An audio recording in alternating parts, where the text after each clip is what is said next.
welcome back to Waste Some Time with Jason Green. I am Jason Green, and it is Wednesday.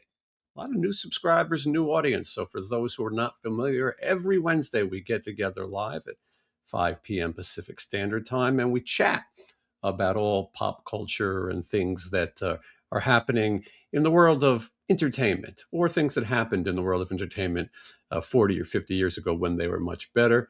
I'm going to be joined by Wednesday 13 and Sean Clark, and the fun starts right after this. Just wanna waste some time with you. Sometimes it seems too good to be true. Nobody out there to waste time with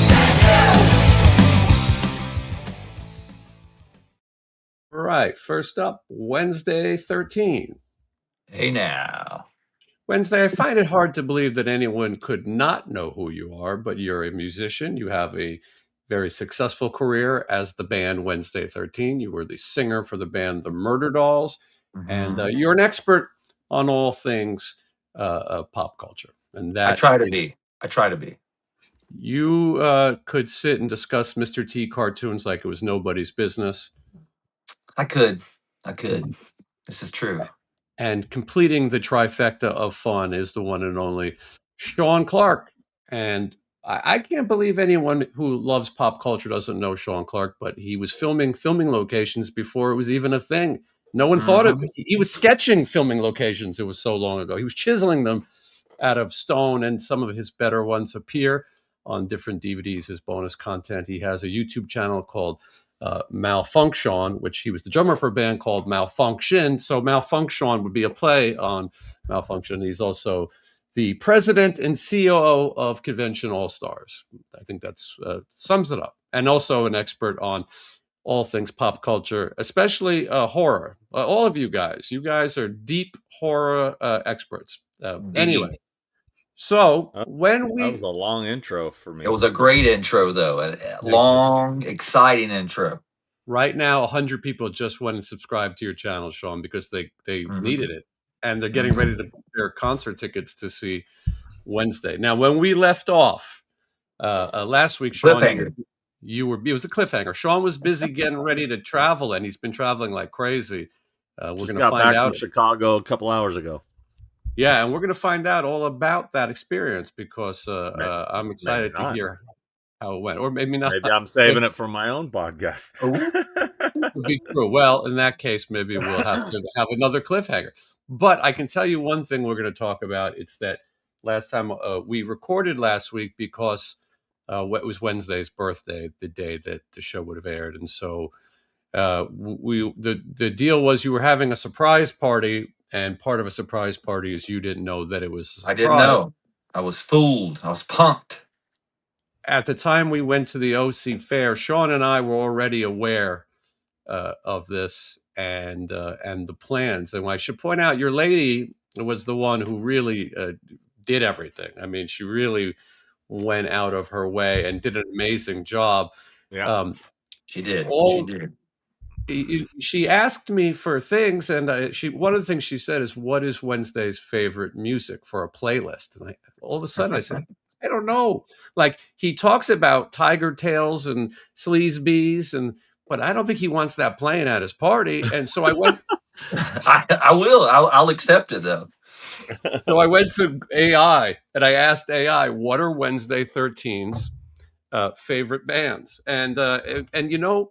And by the way, she didn't need my AI help. She went and figured it out herself, what you like. The one thing everyone agreed on was Kiss. You have to have Kiss playing for it to be a fun party. And I think that's a safe bet. So here's what AI says about your music taste before we go too far. Favorite bands and core influences. Alice Cooper, his absolute top hero, inspiring his theatrical and monster-themed approach. True? True. This is very true. Second, Kiss, frequently cited with albums like Rock and Roll Over as his early favorites. True that. That was one of my early favorites as well. Motley Crue, a primary inspiration for his glam metal and sleaze edge. Twisted Sister, praised for their loud, rebellious attitude in records like Stay Hungry. The Damned, crucial touchstone for his punk rock and dark undertones. Sex Pistols, cited among his foundational classic punk favorites. And David Bowie admired for his persona shifting artistry and glam impact. It hit it pretty well. Yeah, that's all my usual playlist stuff, mixed in with everything else from Merle Haggard to Johnny Paycheck in there too Johnny somewhere Paycheck. probably. Yeah. So okay, so you were out of town, and your lady was planning this event, this surprise party. She told me that I said, "Does Wednesday have any idea?" And she said he knows I'm up to something, but probably doesn't know how up to it is. Mm-mm. I didn't think she was up to anything. I honestly thought that you were going to come in town because you were. I figured you were already coming here to do something, and she just said, "Oh, we'll go to dinner." But I didn't know. I knew you guys had figured out a place to go to dinner, and I didn't really think much about it. I thought we were possibly going to Cracker Barrel, but the day before we had she was home and we went to get dinner, and she's like, "Where do you want to go?" And I was like, "I don't know." She goes, "Do you want to go here? Do you want to go do you want to go to Cracker Barrel?" And I went, "You wouldn't offer Cracker Barrel if we're going there tomorrow." So damn, I guess we're not going to Cracker Barrel for my birthday. That's probably something else. And I just assumed it was just something that you guys had figured out. I didn't really think much about it because I was in Europe doing my shows and I didn't really have time to think about anything because I was playing concerts. And then I came straight home, straight into this. So I really was jet lagged. I didn't have time to think about it. So that's why it was such a surprise because I really didn't even think about it. So the alibi is that you were going to meet me and Michelle for dinner. Now, we all wanted to text you happy birthday, obviously, and Sean texted you earlier in the day. Sean, tell me how that went. So I was thinking, I go, well, it'll be better if I wish him a happy birthday. Otherwise, if I don't message him at all, he'll be like, that's weird. Sean didn't even say happy birthday. So I said, "Hey, happy birthday, bro." And he's like, "Thanks." And I said, "Doing anything special tonight?" And fucking radio silence. Nothing. I know, because I said to her, I said, "Sean just said, are we doing anything tonight?" And I was like, and she goes, "Oh, and she said something like, "Oh, don't worry about it, blah blah blah." And I went, "Okay." And I honestly was too jet lagged and stupid to even think anymore about it. I just went, maybe I'll just message him after dinner. Like I didn't get it till after dinner. I'll play stupid for you. So I hope it worked. Except it says delivered, I mean, if you had said, "Hey, Jason's coming into town," and I know, I would have. That's what I was about to do that, and she said, "No, don't do that." Just and I was like, she should have let you do that because I would have just said I couldn't make it. Then I probably would have started thinking stuff, but I really didn't think about it. No, because I would have said, "Look, I'm leaving tomorrow morning for Chicago. I can't go up to LA tonight." All right, but I would have made, which was true, but I did make the trip for you.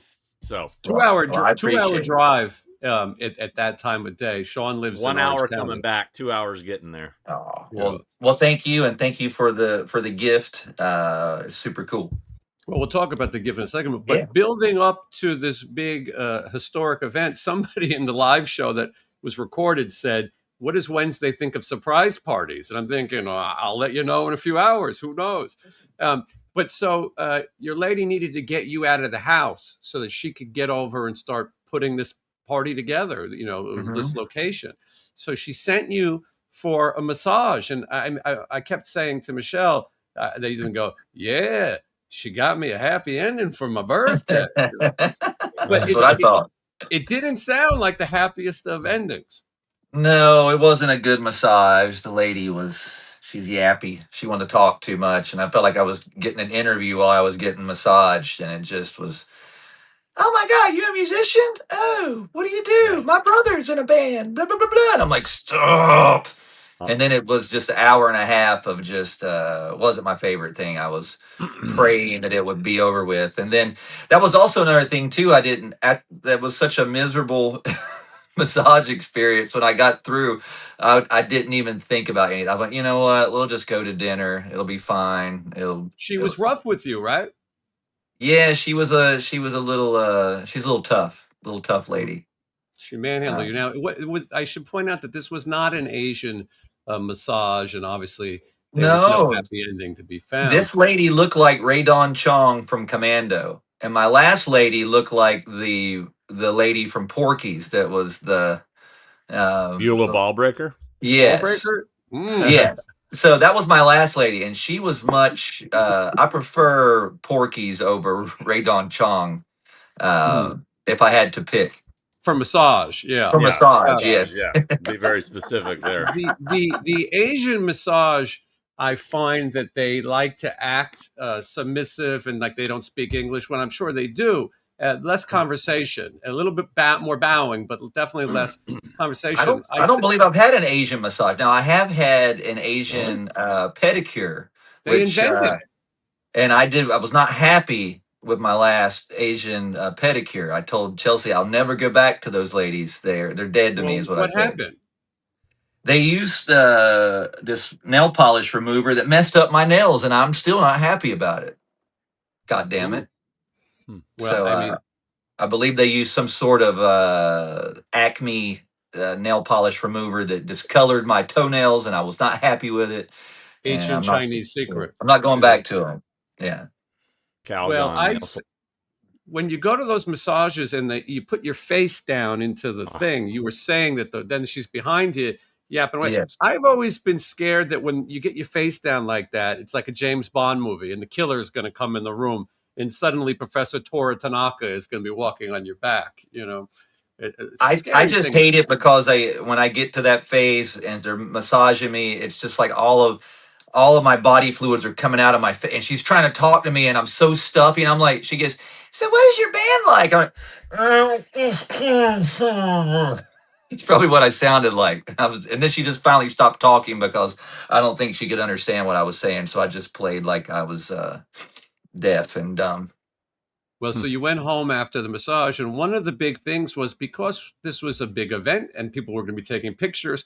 How do we make sure that you're dressed in a way that you would want to be happy? That was one of Chelsea's things. How do I tell him he's got to get dressed up just to go to dinner with me and Michelle? Right. But she told you that it was kind of a upscale, ritzy, kind of fun Yeah, joy. she was kind of hinting at like she was like, "Yeah, why don't you?" I was like, "What should I wear tonight?" I was like, "Cause I got these 2 new jackets from my friend." I'm like, "I think I want to wear one of my Chad jackets," and she's like, "Yeah, you should wear one of those, and maybe you should wear your platform boots." And I went, I think I'll wear my Converse. I like them better. And she goes, "Okay," because I wear it. Honestly, I didn't look any different than how you guys normally see me. I think I've been wearing the same clothes. Especially those pants. I don't ever change them. They're old as me. So yeah, I think I pretty much dress the way I kind of normally do. I didn't put on a party hat. No Uh, party hat. but now thinking about it, honestly, I wouldn't have dressed any different at all. I was spot on. So I got there a little early, and we parked, and I didn't really know anybody. There were some people that I recognized, but I couldn't remember where I know them from and how to place them. And then I assumed that anyone who's a friend of yours knows that we do this podcast. So some people would come over and say they watch it or things like that. Your guitar player Jack came over, and who I've seen a million times, and Sean saw him, and we had no idea who he was because he had like glasses and a You new know what? look. I've never seen him wear glasses before. I had no. He's I like had Clark asked. Kent, just went completely incognito. Yes. Just put them I was glasses. just like, where? I'm the blind guy in the band. So I'm always got my glasses on. That's why these are prescription too. And I'm just because I can't fucking see. And he's always a guy that's always looking. I'm like, wait, because he lit my candles, and I went, "What are you wearing glasses for? When did this happen? Did he get old with me?" I asked Chelsea, "Who's that?" That's Jack.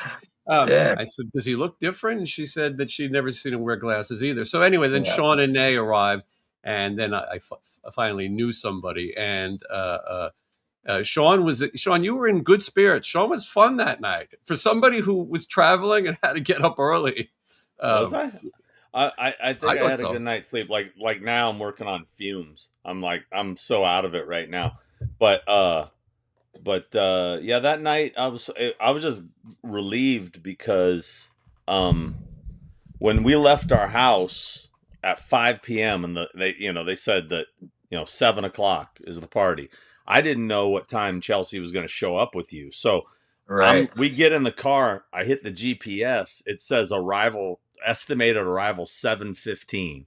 I'm like 2 hours and 15 minutes. Ugh. We're going to be late. I go, the last thing I want to do is be walking in and you're walking in and we blow the surprise, you know? Yeah. So Every fortunately, sitcom. traffic got better. We pulled up at like 6:55. Mhm. So I said exactly what you said, Sean. I've watched too many sitcoms. I told Michelle, I don't want to open the door and have everybody go, surprise! And I go, oh. I don't, I Yeah, wanted to and do this was my first surprise experience, I think, ever. I don't think I've ever been to a surprise party. I've only seen them on Family Ties and dumb TV shows we talk about. I don't think I've ever been a part of one. So it was, yeah.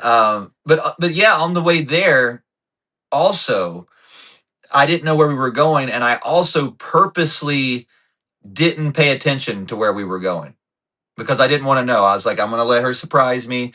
So I just honestly looked down at my phone and was playing songs, just random stuff, and was talking to her. And I didn't even pay attention to where we were.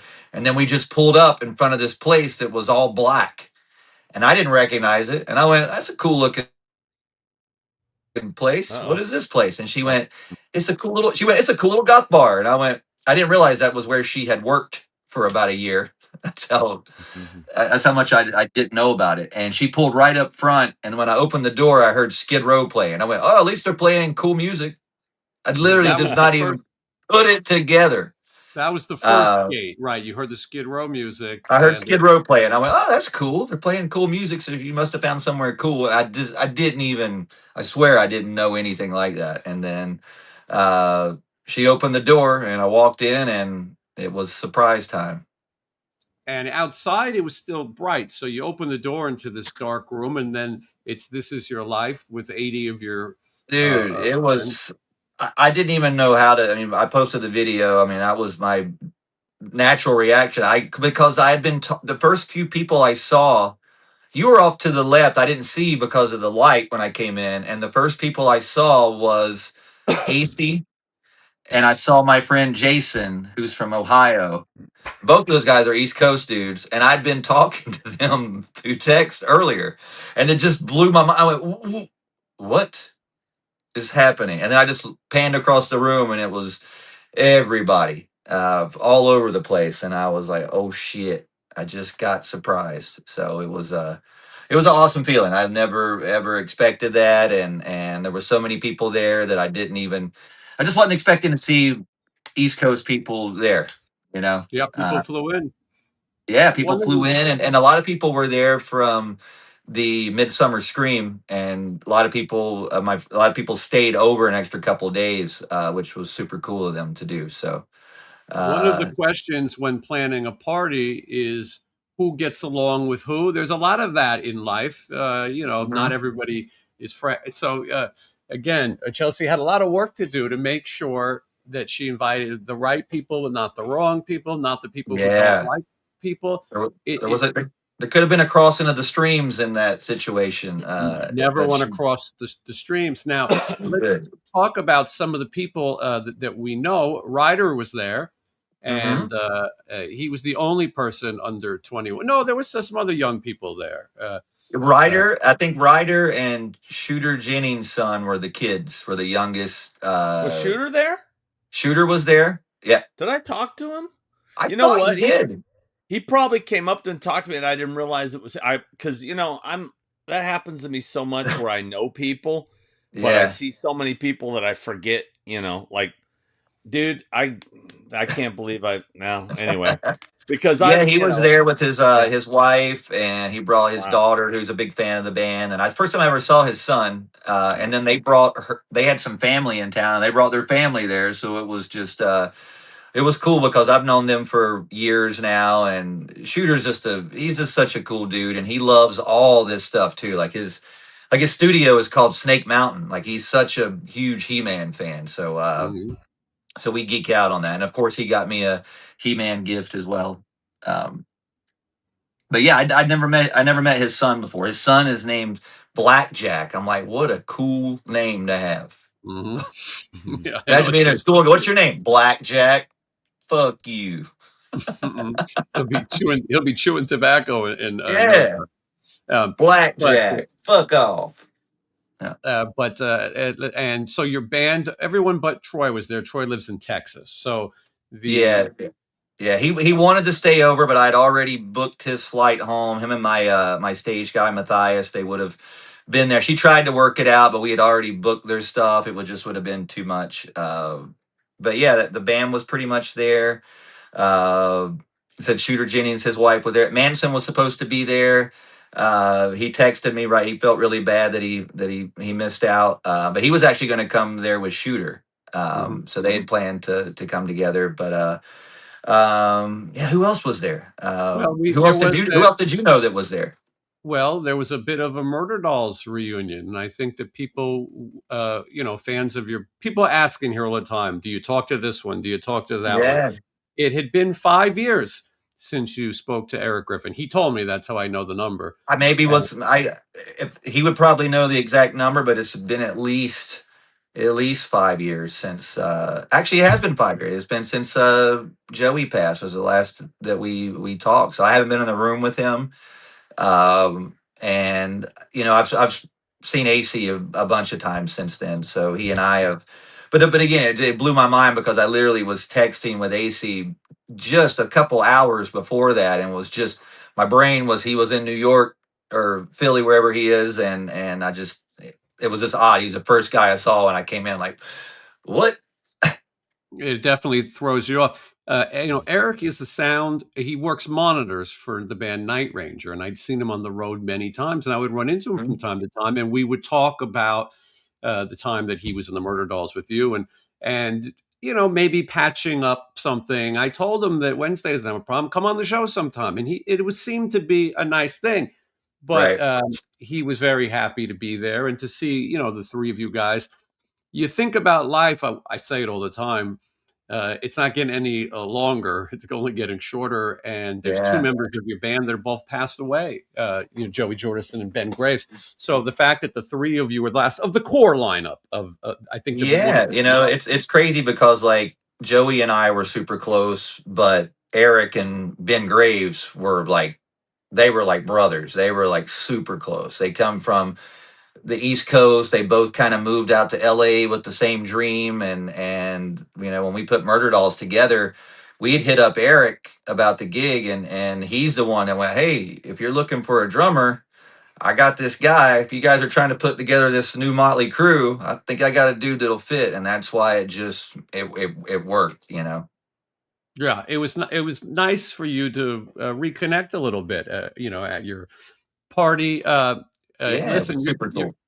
you're also a big fan of Pee Wee's Big Adventure, and and there was Dottie, who is a client of Sean Clark for conventions as well, and Yeah. she's been on this channel too, and she's very cool. And so Yeah, Sean said that. she was there because I told you the guy Chad that made some of my new clothing.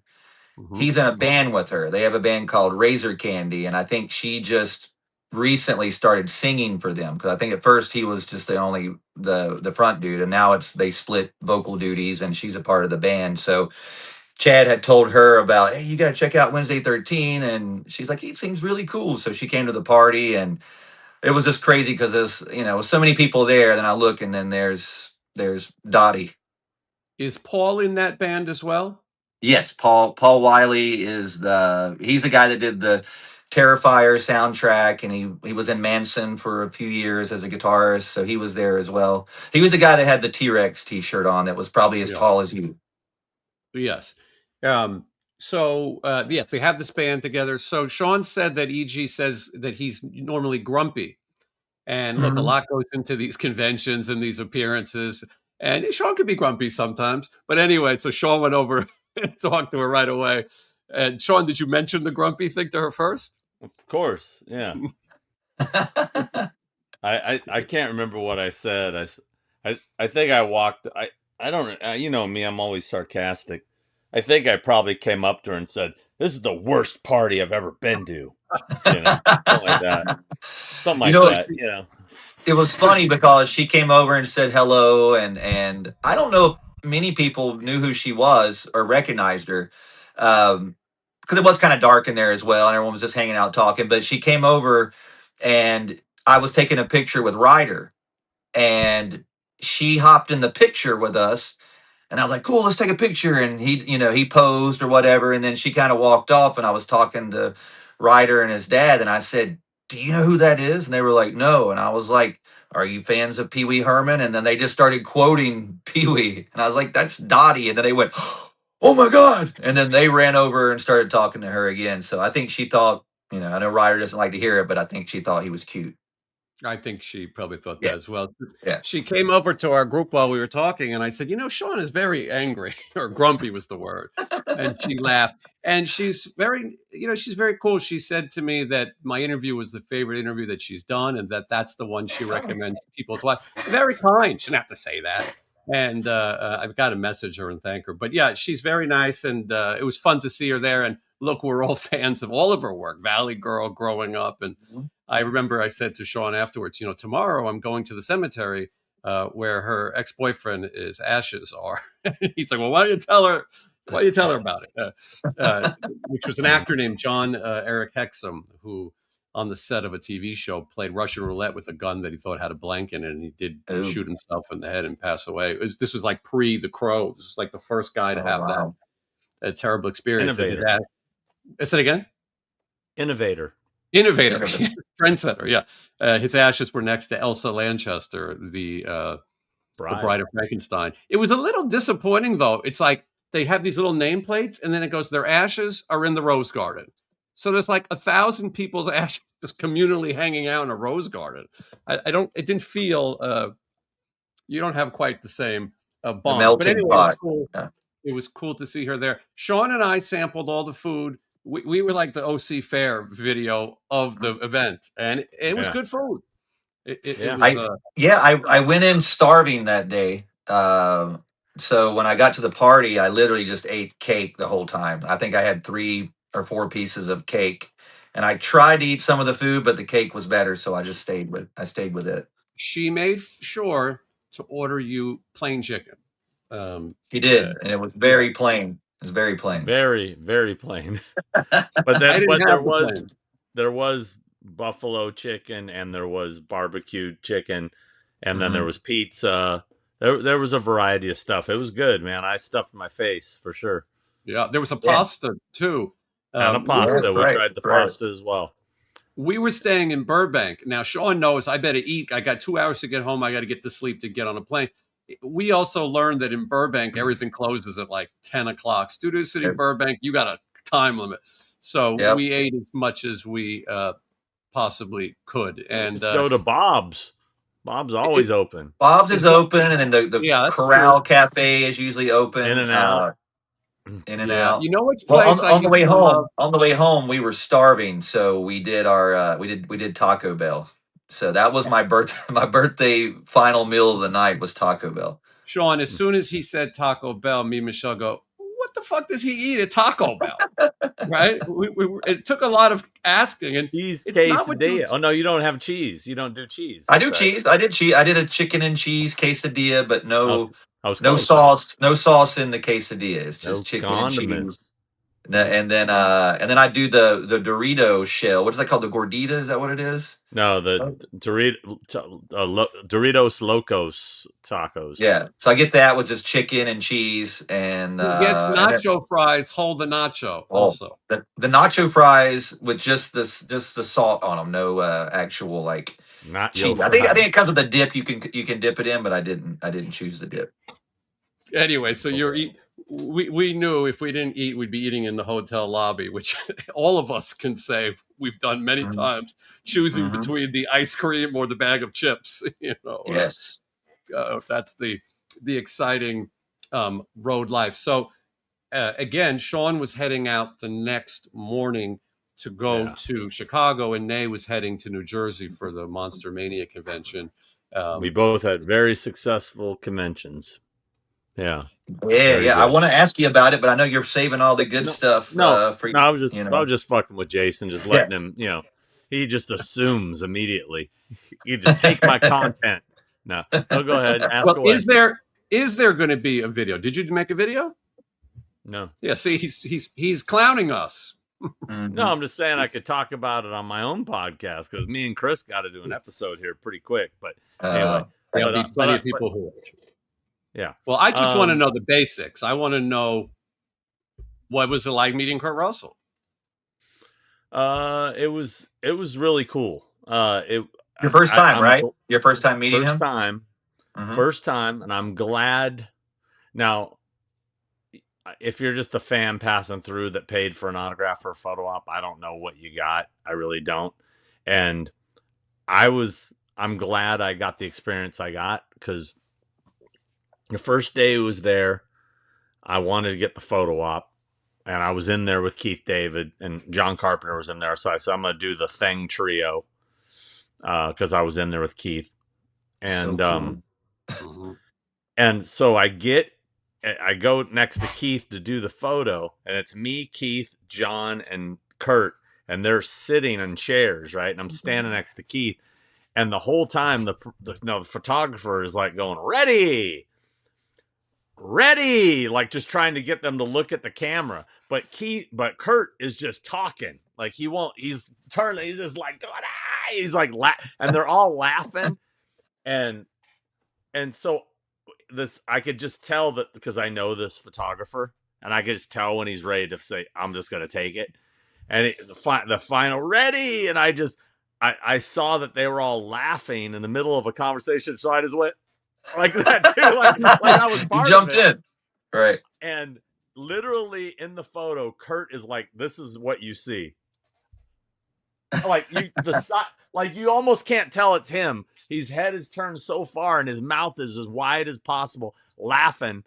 And it's a great photo. But of course I said, I want to do one where you could see my face. So I went around on the other side and got next to Kurt, and they all looked at the camera, and it was fine. But he never spoke to me. So the whole time I was in there for both pictures, he has talked so much and he's engaging with them, telling stories, that literally the photographer looked so frustrated. Like it was, because it was just like, ready, like, because right.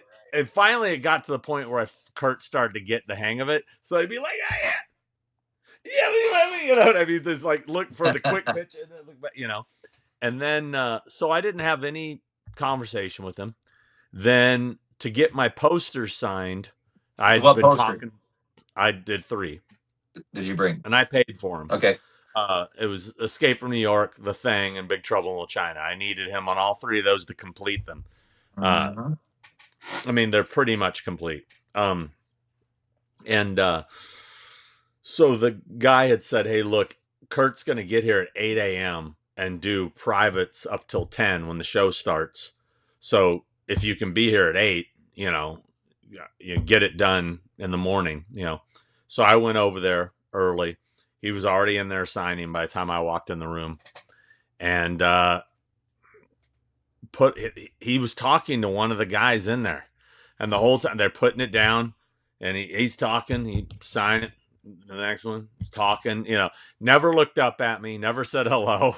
I got my shit. I'm like, okay, well, the signature, I said what I wanted. He put character name, which he wasn't doing at the table. So I got my character names at least. Oh, wow. But never spoke to me. And I was like, damn, I go, it's kind of a bummer. Didn't, two times. Mm-hmm. So then later that day, I was getting Keith back in there for the trio again. And I was in the room, and Keith hadn't gotten there yet. He was being brought over. It was kind of screwy. The autograph section were total polar opposites of the building. One was upstairs, one was downstairs. They had half the guests up here, half the guests down there. All the Halloween people, John Carpenter, Kurt Russell, all those people were upstairs. Keith David was downstairs. And the promoter said he did that because he felt like, and this is true, most of his action was anime Disney people. Yeah, people that love his voice work. He's Dr. Facilier in Tiana's Bayou movie, whatever. But that's just one of so many, dude. Halo, Mass Effect, They Live. Gargoyles, Spawn. Oh, that's right. I'm He is the talking about Gargoyle voice. Yeah, yeah. and Spawn and Has Been Hotel, which is a huge show right now for him. Huge. That's yeah. So anyway, I'm waiting for him to come in. He goes, people are going, Sean, where is he? And I'm calling where, he's almost here. Kurt comes in and he's standing there and I'm standing right by him. And I said, hey man, how's it going? And he goes, hey, how you doing? And I just started talking to him and he just locked it. I realized at that moment when he's talking to somebody, he locks in. And we talked for like 5 minutes. And Wow. and I gave him plenty of outs. Like, I don't want this guy to feel obligated to talk to me. So I gave him so many ways to get out of the conversation, but he kept talking until Keith walked in the room.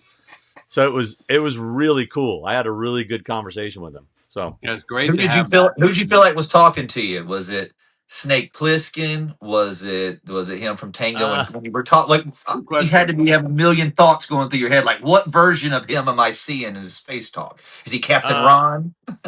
None of those characters that from the movies I love.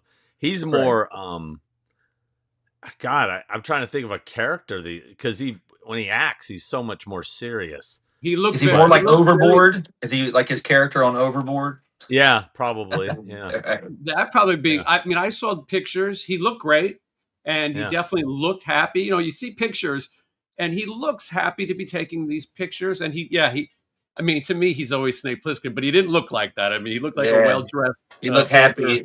He looked happy, like he was on Overboard.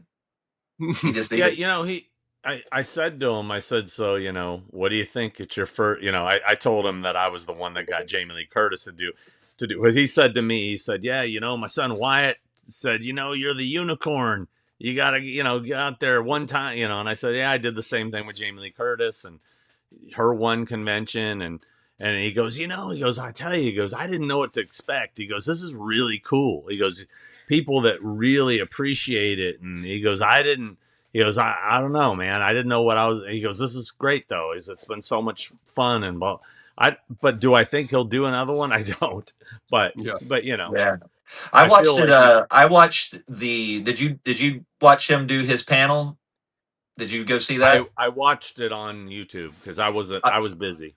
Because I watched some of it today, and that was cool what he said. He said that, and it kind of made sense. He said his whole life he's been going to the airport and these dudes tracking him down for autographs, and he was just be like dreading it because they're trying to get something out of it. And he said that he said his son, recommended him to do this, but he said you guys are fanatics. Like, you really care about the characters that I create. So I only did this because I wanted to do it. I didn't know I was going to make you that happy.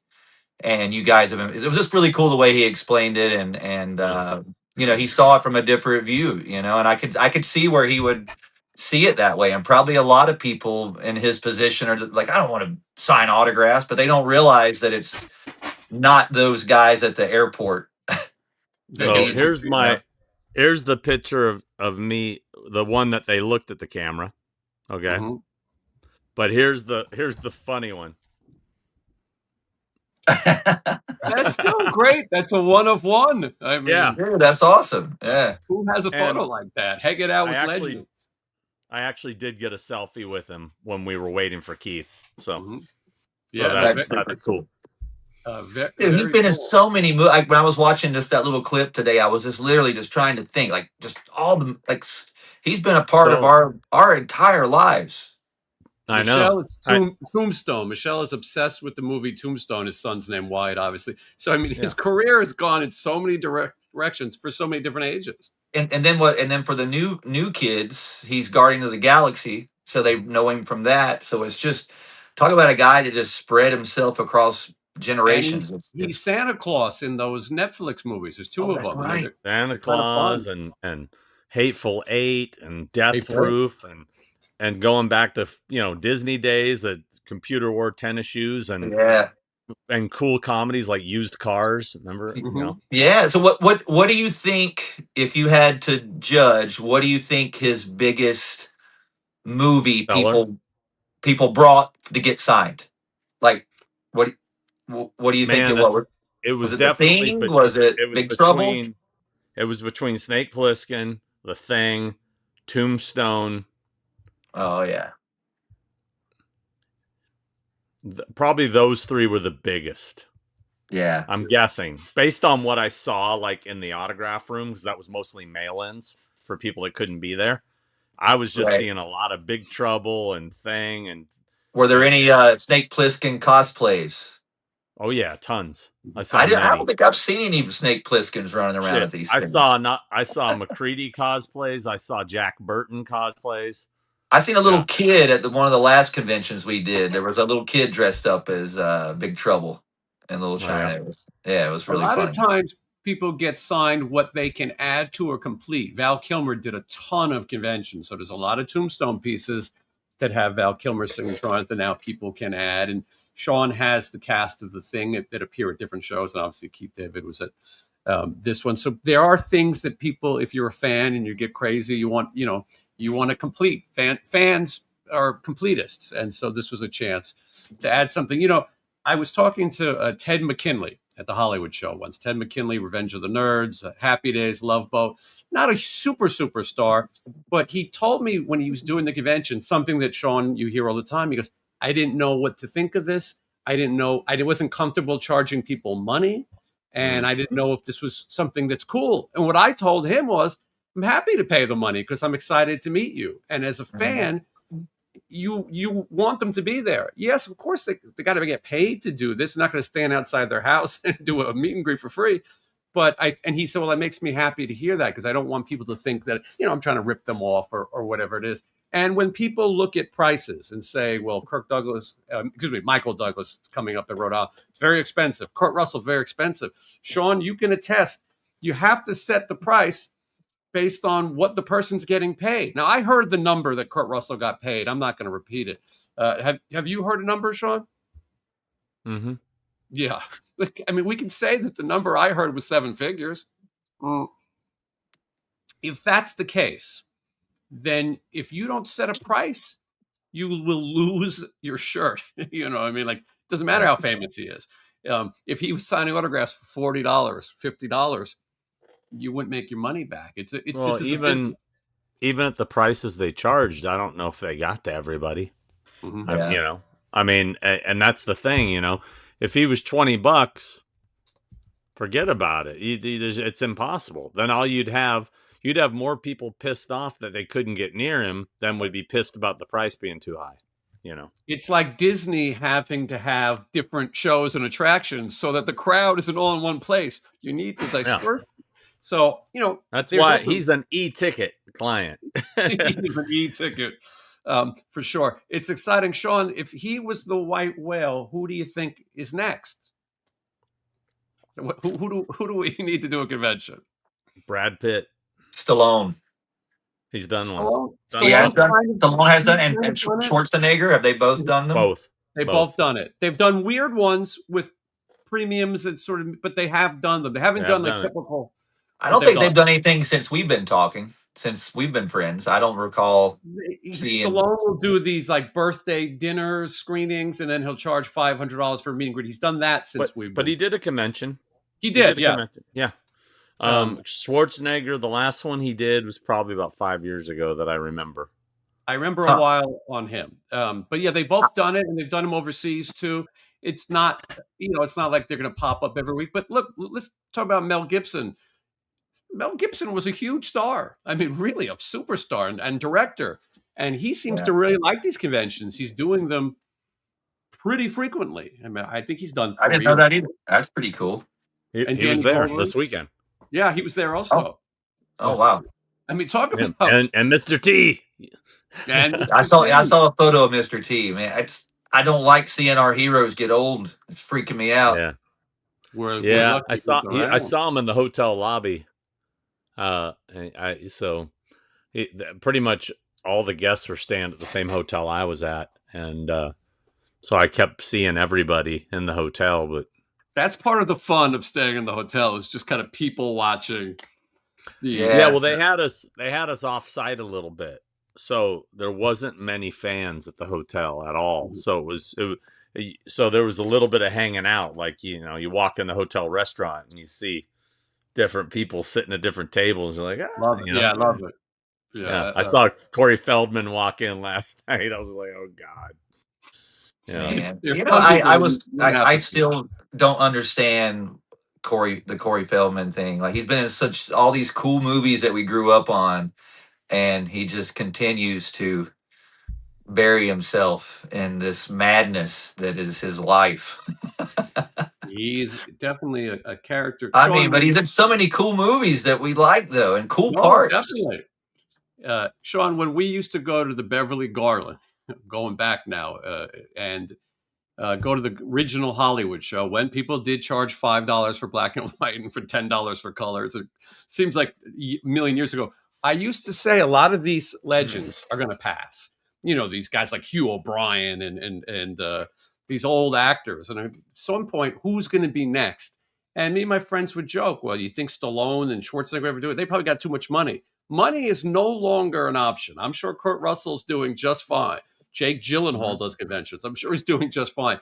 It's now become accepted, and this is part of culture that people like it. And I think, Sean, you know better than me, but it seems like a lot of people are like, I'm going to set my price, or I want my price, where I don't have to sign shit at the airport for free anymore. This is the value of my autograph. You know, they're making the money on their own signatures. As us as fans, the money doesn't mean anything. I'm so happy when Chevy Chase did his first convention.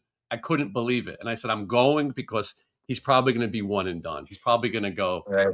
this is not for me, because he's not the friendliest person, and he does them as much as he can now. I mean, you know, he's 80 years old. Our heroes, as we say, are getting older. I think, Sean, you're going to get Jamie Lee Curtis for the Halloween 50. I know you haven't, no one's even tried yet, but I tell you, she is so into her charity, which you donated your portion as well for a hospital wing. She's so into that charity. I just can't see her not going out for a day and doing something good for people, because she seems like the real deal. And look, after Halloween 50, how many of these people? The movie came out in 1978. We're all getting a little older. We were kids when we saw it. Yeah. You know, Sean, but I forgot to ask you because I think when we met at your Halloween convention. Was around the time we all. I think that's when I met you for the first It was time. the Or we 40th, spoke. yeah, or the 45th or 45th. 45th. 45th. Was anybody in the Danny McBride camp from those Halloween movies at that show? Yes. Anthony Michael Hall. He was there. I know, but I remember nobody was at his table. That's where me and you were speaking to him about Six Pack. James Jude Courtney was there. Right. But nobody like Danny McBride, like the director guy. David Gordon Green. He did show up, yeah, and did a panel. Or was that for the 40th? Can you get Danny McBride for the 50th? That was for 40. I'm sorry, that was for the 40th. David Gordon Green came for the 40th, not the 45th. Okay. I finished watching Vice Principals, and now I would like to see him too. Yeah. You know what a lot of people have told me, and I don't know why. I've had a lot of people in the last month tell me that I remind them of Walton Goggins, and I don't know why. I've seen it several times, and I'm like, what is it? I don't know. Either I'm showing my teeth more. I don't know, but it's your voice. It's nothing. That's not your looks. Probably my accent. He's a great character actor. That guy can really give a. He's so good on Vice Principals, and the banter between him and anybody is. I love shows where I just go, "What is going on? This is insane." What did he say about the lady? He goes, "Truffle butter." You know, we were doing the show and tell episodes, and there was an item I wanted to show you guys, and I swore it was lost forever or gone. I found it last night while straightening up. I probably moved 4 times, but I think this is a cool item that you guys will dig. This is a canceled check, and I've got a lot of checks in my collection from. Hopefully, the reflection is not too bad, but this check is from Valerie Van Halen, and it is on Edward and Valerie Van Halen's checks, and it has their address where they lived. And the check is made out for $27 or $37 to People Magazine. and this is for their subscription to People Magazine. And on the back, Wow. I guess Time Inc. was running People Magazine, so they canceled it. And this was something when I got it really cheap in some auction, and now it's become, there's not that many of them, and it's a really expensive thing. But Did I she just ever love. use that last name like that ever? I never really heard anybody ever use her name like that. She signed it on here, and so I guess she did it at that time. But I don't. Huh. This is, by the way, I should point out, this is April 15th, 1982. Um, so that's pretty early in their relationship, I would think. Like Diver Down era. Yeah, pretty crazy. You would never think. But yeah, Van Halen household account. And imagine paying $37 for People Magazine subscription. I'd do it. But anyway, I saw it and I go, you know what? I've been meaning to show this. And I bought a stack of Esther Roll checks, and I got like 25 checks for like $10. It was very cheap. Esther Roll is from Good Times, and she said the immortal words, damn, damn. But as I go through the checks, it has what she did every day and who she paid, the dry cleaner, and then she went to dinner here. It's really strange because checks are almost non-existent. I don't know the last time I signed a check, No. And so I to still see have some. Every once in a while, I'll get a weird bill that I don't have like a direct payment thing to, so I'll pull out an old check. When I run out, though, I don't know if I'll ever get any more. When they're gone, they're gone. Yeah. There was an old move that people did. I never did it, but they would send a celebrity a check and then hope that they would endorse it and cancel it. And that was a move that people were doing, that they would get the check back at some point, or it was a trick to get people to sign things. But anyway, I wanted to show that. When I saw it, it's so happy when you find something. I thought it's gone. But preserving something like a check, it was in the middle of a tub of 8x10s, and that's Weird. the interesting thing about collecting. Sometimes you think the biggest item is going to be the most expensive, but that doesn't mean anything. It could be, you could have this one little 8x10, this one little 5x7 in your collection, and that could be the most valuable thing you have based on somebody you met that you never expected to meet. So anyway, that's I wanted to get that out of the way. So was it a good convention overall, Sean, Chicago? Yeah, I mean, it was very successful. We had a pretty good time. I had a lot of issues with a lot of things, but it's more business crap. That's a big convention. That's a big Yeah. show. Yeah.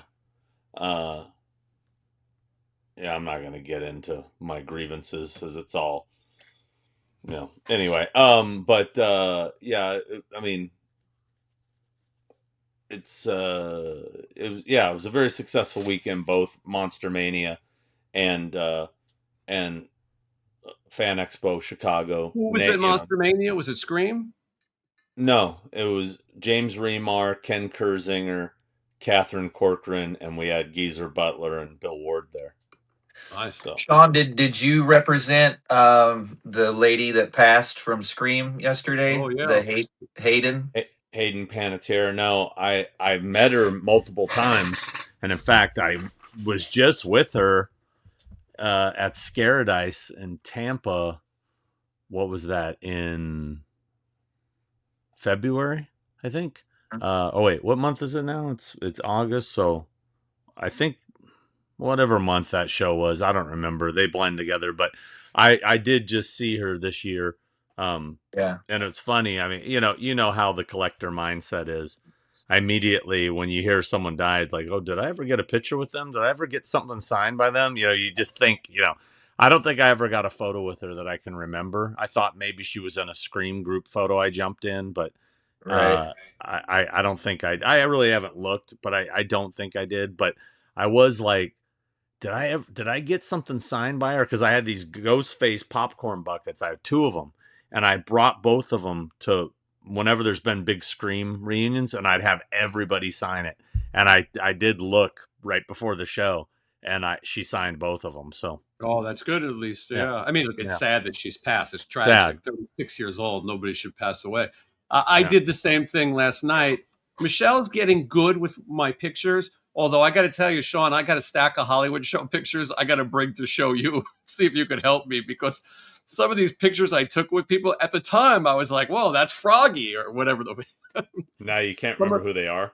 some of them. Some I wrote it on the back. My friend Greg was like the expert who would go to the shows with me. He's passed now, and so I'm like, there's a few where I'm like, I'm not sure. So, but Michelle's getting better. So I told her last night while I was editing, I go, Hayden Panettiere passed away. Hit the photos and see if you can find it. And I described her, but she knew what she looked like. And she came back with three blondes. None were Hayden Panettiere, but they were all close. I can't remember who it was. And I'm like, no, no. But so the search will continue today. But I met her. There was a film festival here in Vegas at the Palms, and she was cool. She had an interesting life. She was a really small girl, but she was dating Vladimir Klitschko, who was the heavyweight champion. Guy was a monster, big dude, and Like Reed, like she was dating him when like Reed, like before she passed. That was her. yeah, she had a kid with him, Okay. and he ended up with guardianship of her kid. It seemed like Hayden was troubled. You know, now it starts to come out, and we live in a Right. world where so many people are troubled. It drug addiction is a strange thing. When I was a kid, Wednesday, you and I both talked about Len Bias, the basketball player. I don't know if Sean, you remember him, but he did cocaine. And he dropped dead on the court, and I was like, I'm never doing that. You know, like Yeah, my mom my scared me of that. She's like, "Oh, don't you ever did you hear about Was he the that college player? little boy that died?" I'm like, "He ain't a little college, yeah. boy." Okay, Yeah, I Yeah. remember. I remember the story. Yeah. I was yeah, just so scared straight. So I never did cocaine. I never did heroin. I never did any of these drugs. But what you do find out in your life, I didn't even really like to drink, but what you do find out is, oh, you got a kidney stone, you got a backache, I got some prescription medicine for you.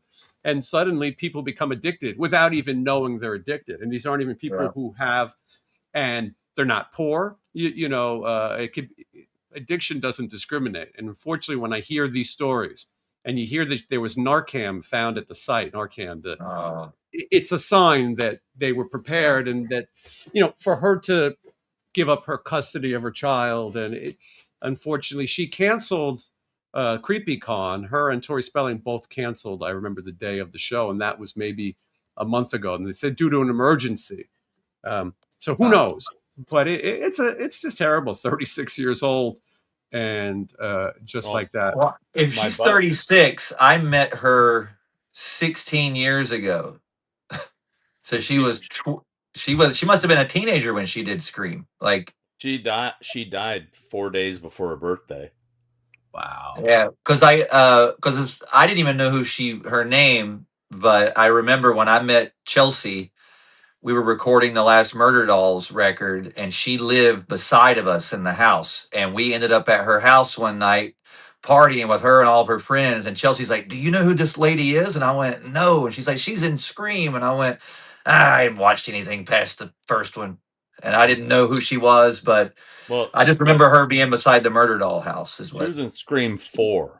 So Yes. that was much later. If it was like 20 years ago, that was probably when she was on Heroes. Heroes was Yeah. definitely she Yeah. was. Okay. Yeah. Maybe she wasn't even in Scream at that point, but this was 2010. Mhm. So she had to have. If she's Actually, yeah, that might have been the year Scream 4 came out. Let me I look. think it was because that's Maybe why it she was would. new. Yeah. Yeah.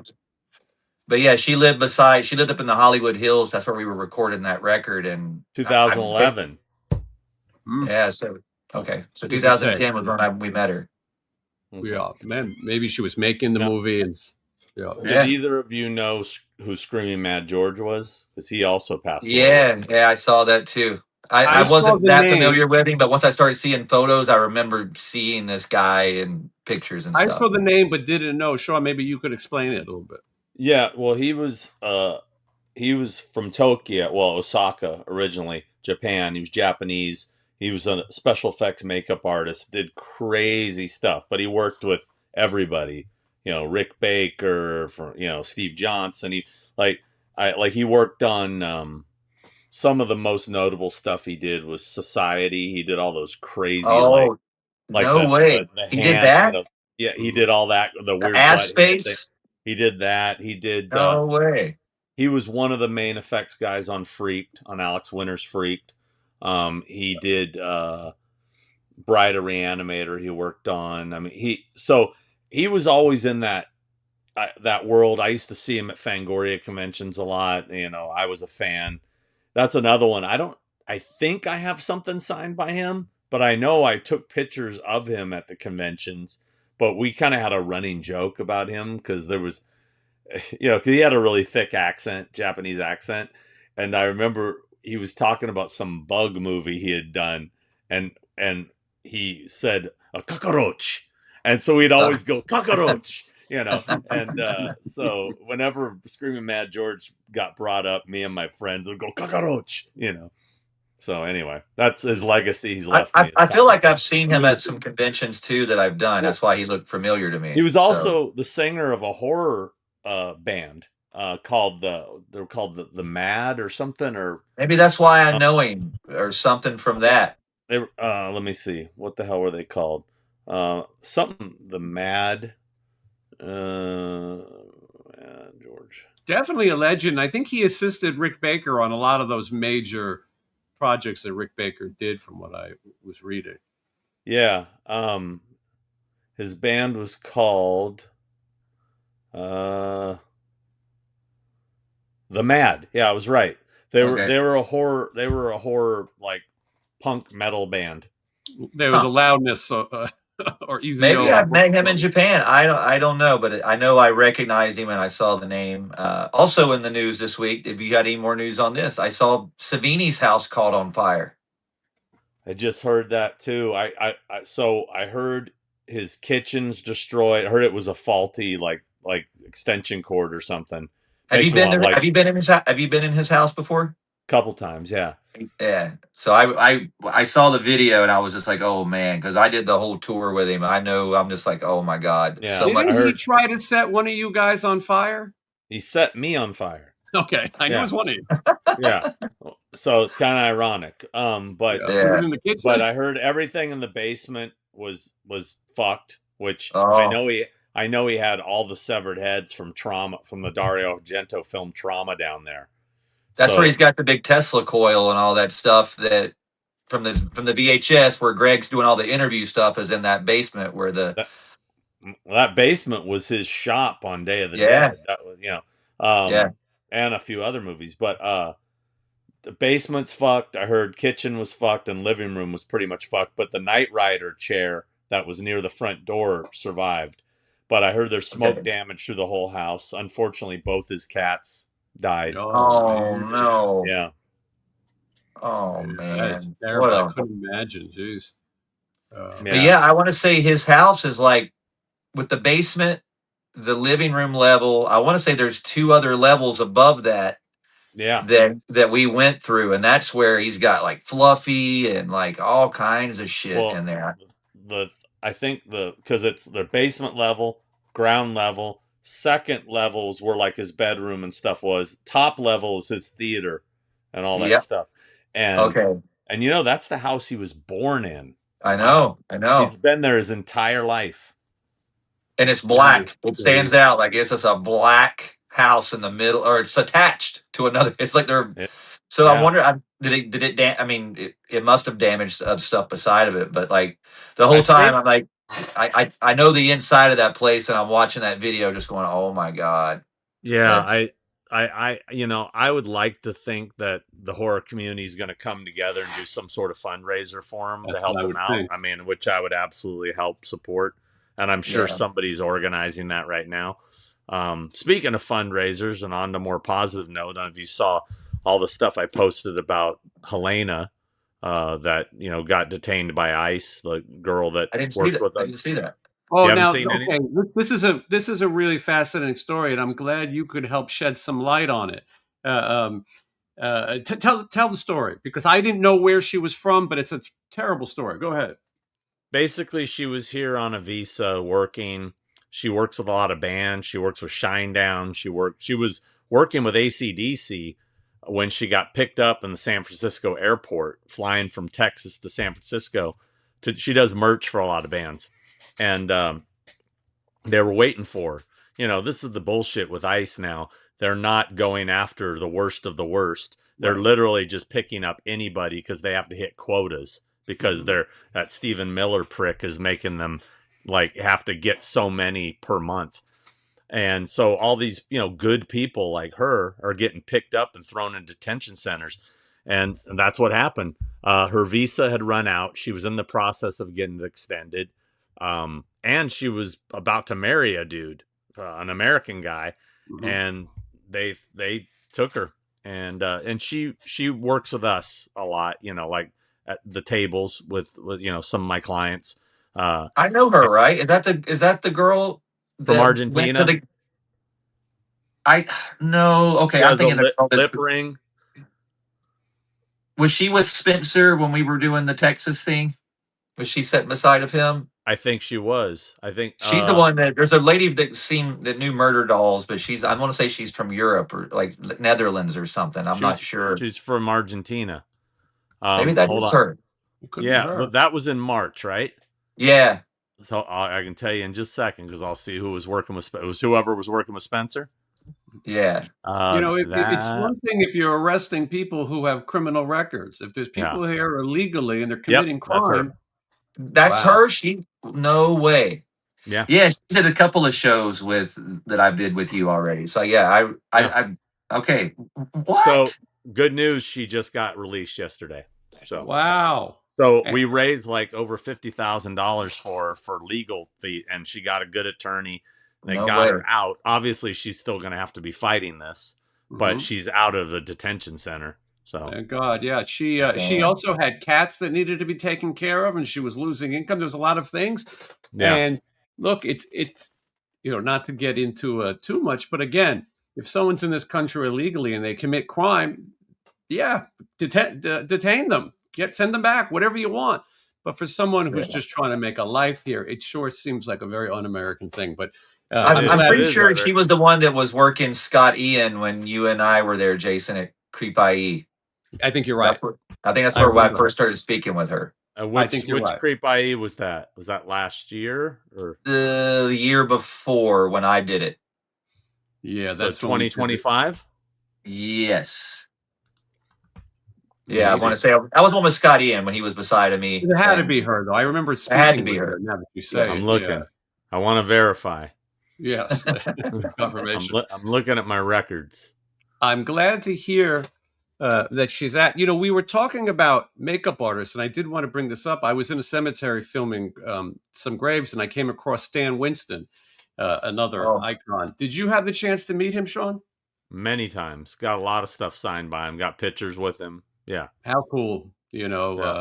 Another guy gone too soon, but Roy created some amazing stuff. Sometimes I like to, when I'm looking at the grave, I start to read about them while I'm there. And you just think about these credits and what they did and the imagination that goes into creating these things that we've now made parts of our lives. It's wish I could figure out what month this was. I found one. That would have been March of no. Would have been March. If I could find a picture. I think April 2025. It was after I got home from tour, I think. Because my record came out. It was around that time. I'll have a picture from that show somewhere. Hold on. I thought it was.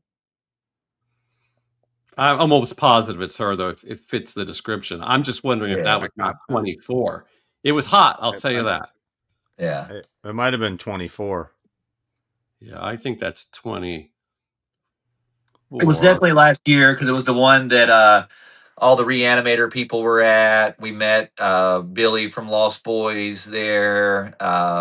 Linda Blair was beside of me. I'm looking at Creepy Con from September 25, and it's not that one. I went to that one by myself. It was the earlier one that year because we did an auction from my table there. Yes, that was. I remember that. Yeah. We were signing the pictures or something. And the dude from Toxic Avenger was there. Yeah, I've only been there once, so that's why I remember everything. Hold on, I'm just Googling. Oh, that's probably the better way. Yeah, I was getting close, but says it was January 31st to February 2nd, 2025. Okay, hold on. It was right when It was right after I filmed my video. After, it was literally a couple of days after that fire because I was Yeah, still showing everybody the I fire got the video. picture. Yeah, there's me and the Toxic Avenger. It was hot, by the way, in California on January Yeah, 3rd. it was weird. Okay, this is really weird that I don't have it in my. Oh wait, here it is. Found it. All right, Scotty, and that was her, Helena. Yeah, Yep, that's where I met her. Yeah. yep. Well, I will tell you that I'm glad that she's out. That's It's crazy, man. I wouldn't. She doesn't look like someone that you would Even just go thinks up a to her. foreigner. You wouldn't even No, associate her with it with being. no, Yeah, I did not. not at all. She doesn't look. She looks like a normal, like you wouldn't. white chick. Somebody ICE wouldn't target. Yeah, she looks It's like a white Sean chick. said, quotas. I mean, that's where where we're at. They're People- waiting for her. They're Yeah. It was it was like I'm sure that I think they're tied into TSA, so probably it was alerted through TSA, and they just sat there and waited for her to get off the plane. I mean, Man, could you imagine going after this woman, like putting your time and money to stake out an airport, and then think about all the crime that's happening, that nothing is ever going to happen. They can't find like Savannah Guthrie's mom, but they 500 people can run into a Target and ransack the place, and they just let them all run out. But this one person who's legally trying to, make a better life for themselves, and is a good person, is the one that they're spending all our tax money on hunting down. It's bullshit. That's crazy. I would think that this is like common sense, but somebody will be mad, and that's okay. Yeah. I guess we're getting political, but you know what? Yeah. The good news is we only got about 2 more years of this fucking nonsense, and I don't care what anybody thinks about that comment. I think unless God takes care of it first. Mhm. Come on, show me you exist. Anyway. Listen, I couldn't agree with the God comment more. Speaking of, I've been staring at this picture the whole time we've been talking, and the more I stare at it, because I've been getting into my tattoos lately. Do I need this tattooed on me? Yeah, kind of do. That's pretty cool. I mean, that's just too cool, right? Well, I could do that one, but I think Hey, does Mad that would be a Magazine- great tattoo. Does Mad Magazine still hold up? We were in Walmart and I saw like a best of the 80s issue, and I told Michelle, I think I want to buy it. Is it fun? You know, I looked, I got a bunch of them, and I've looked through them, and it's fun to look through, but the covers are just they're so cool. Yeah, they're so cool. Yeah, that's cool. Yeah, that was another part of our lives, Mad Magazine, and the folded. Well, look at the thing. Look, he's still got the gap in the thing. That's too cool. How cool. Anyway, well, that week we covered the big surprise birthday party Wednesday. The next day, you and I went out for a birthday dinner. Yes, and we went to what's it called? Wood Ranch. Wood Ranch, right? The Wood Ranch. That's my favorite barbecue steak place. I don't think the lady likes it too much, but she goes there quite a bit. We've gone there quite a bit ourselves. It's become an alternate to BJ's, and way better food than BJ's. Got the Pazookies, but they don't have the food that Wood Ranch provides. Where's Wood Ranch? Where is it? It's Burbank. Yeah, it's right in that same area. It's probably a couple blocks over. Sean, you want to let me tell you what Wednesday ordered. There's a chef right now getting ready to slash his wrists.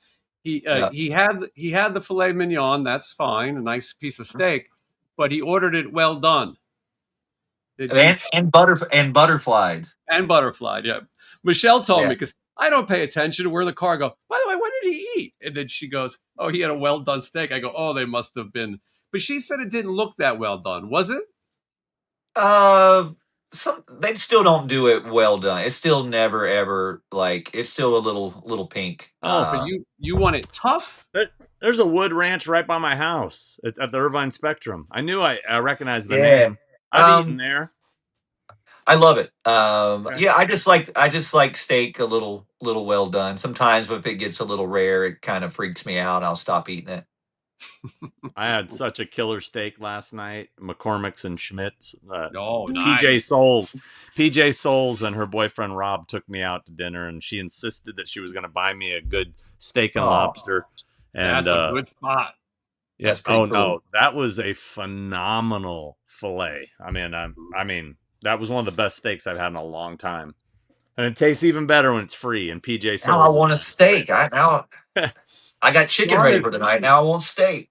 Sean has brought these people to the promised land. PJ Souls can go out on a weekend and kick some ass and make a little extra money.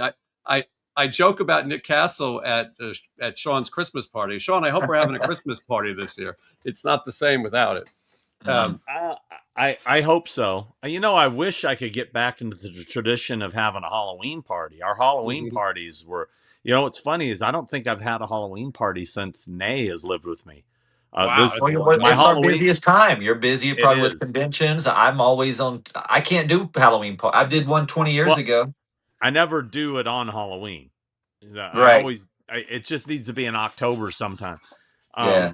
But yeah, unfortunately, we're gone every weekend in October. It's just like I haven't had a Halloween, and it sucks because I got so much killer Halloween decorations. Like talk about it, I go off, dude. So yeah, I would say that's the perfect holiday for you to celebrate. But Nick Castle said, "Yeah, I'm going to." I don't remember where he was going. Hawaii. He goes, "I'm going on my Sean Clark money," and he was so happy and proud because I was just telling Chelsea about at that convention in particular because I was like, because she was at that party. I was like, you remember the guy that because he got us one of the presents we got was a candle, the Diet Coke candle from him. Mm-hmm. And I was like, remember him? I was like, at that Halloween convention, I said, the dude had a line around the building and we're hanging out with Anthony Michael Hall, who has nobody talking to him but us. I was like, how weird is that? But at another convention, Nick Castle doesn't have anybody. If it's not a Halloween thing, it's Nick not Castle as crazy. is the Mickey Mantle of Halloween convention. I mean, there's a superstar. Nick always has a line. I'll say that. Yeah, I'm just saying, but not like he did at your Halloween thing. No, at that thing, he was literally meeting the biggest person you can. Like Gene Simmons at a Kiss convention. I mean, right. He's Nev Campbell at that. But he, but anyway, he would joke about because we told the story. He didn't want to do these conventions, and Sean got him to do it, and then all of a sudden, it's not so bad to have a little extra spending money. A lot more than a little. Yeah. He was also the missing horror icon. He was the one. You had Jason's doing shows, Freddie did shows, but there was no one Michael Myers. And, for us, Nick Castle is the guy. No offense to Dick. He's great too in the sequel, but Nick Castle was the guy. And so when he came out, there's generations watching that movie every day. I said me and Michelle saw it in the theater on Halloween, and there was lots of young couples on dates loving it and laughing along and watching it. And that movie has survived. A lot of movies we liked as kids, I always wonder, are other people going to appreciate this too? Or do people bring him? Do people bring him that because he's got a Dr. Pepper with that famous picture, right? He sells it. Do people bring those Dr. Peppers for him to sign? People find those vintage cans and bring them. Yeah, I thought so. I was wondering if he should get a merch thing made like that. He could sell a can or some type of something with his face on it. Would be awesome. Oh, you know what I did just get? Have you guys seen that new Angry Orchard Halloween beer? I haven't seen it. It just came out, but I think there's only one Michael Myers can per case or some nonsense. Maybe two per case. A fan / friend brought me one, and I had John Carpenter sign it. Hold on. Wow, we're gonna have to get drunk on a beer tasting. Yeah, I'm gonna start drinking again. Yeah, it's a bad day to stop sniffing glue. Dude, I sent that picture to my friend or someone earlier today. The just sniffing glue picture just today. Yeah. Someone wrote me from Switzerland. They're bringing me a bottle of Motley Brew. I remember it. I remember the Motley Brew. Let's see this here. Oh, that's cool. It's Voodoo Ranger Halloween Slasher Ale or Slasher IPA. And I had John signed it there. That's very look at that. Upside down. Yeah. How cool. Oh, yeah, like that. Sorry. Yeah. John Carpenter's signature, by the way, I got to tell you, he might be pricing. JCT. It's become. Yep. I was He might giving be him shit pricing about it me. because I have on my posters I brought to have Kurt sign. Some of Mhm. those are autographs of John's are from '94, where he actually wrote most of his name. I saw a list of his prices, and I thought, boy, he's pricing me out of the market. But some of the stuff that it said in his prices didn't make sense. Sometimes people don't think these things through. For example, I'm trying to find it, but it said I that. didn't see his prices.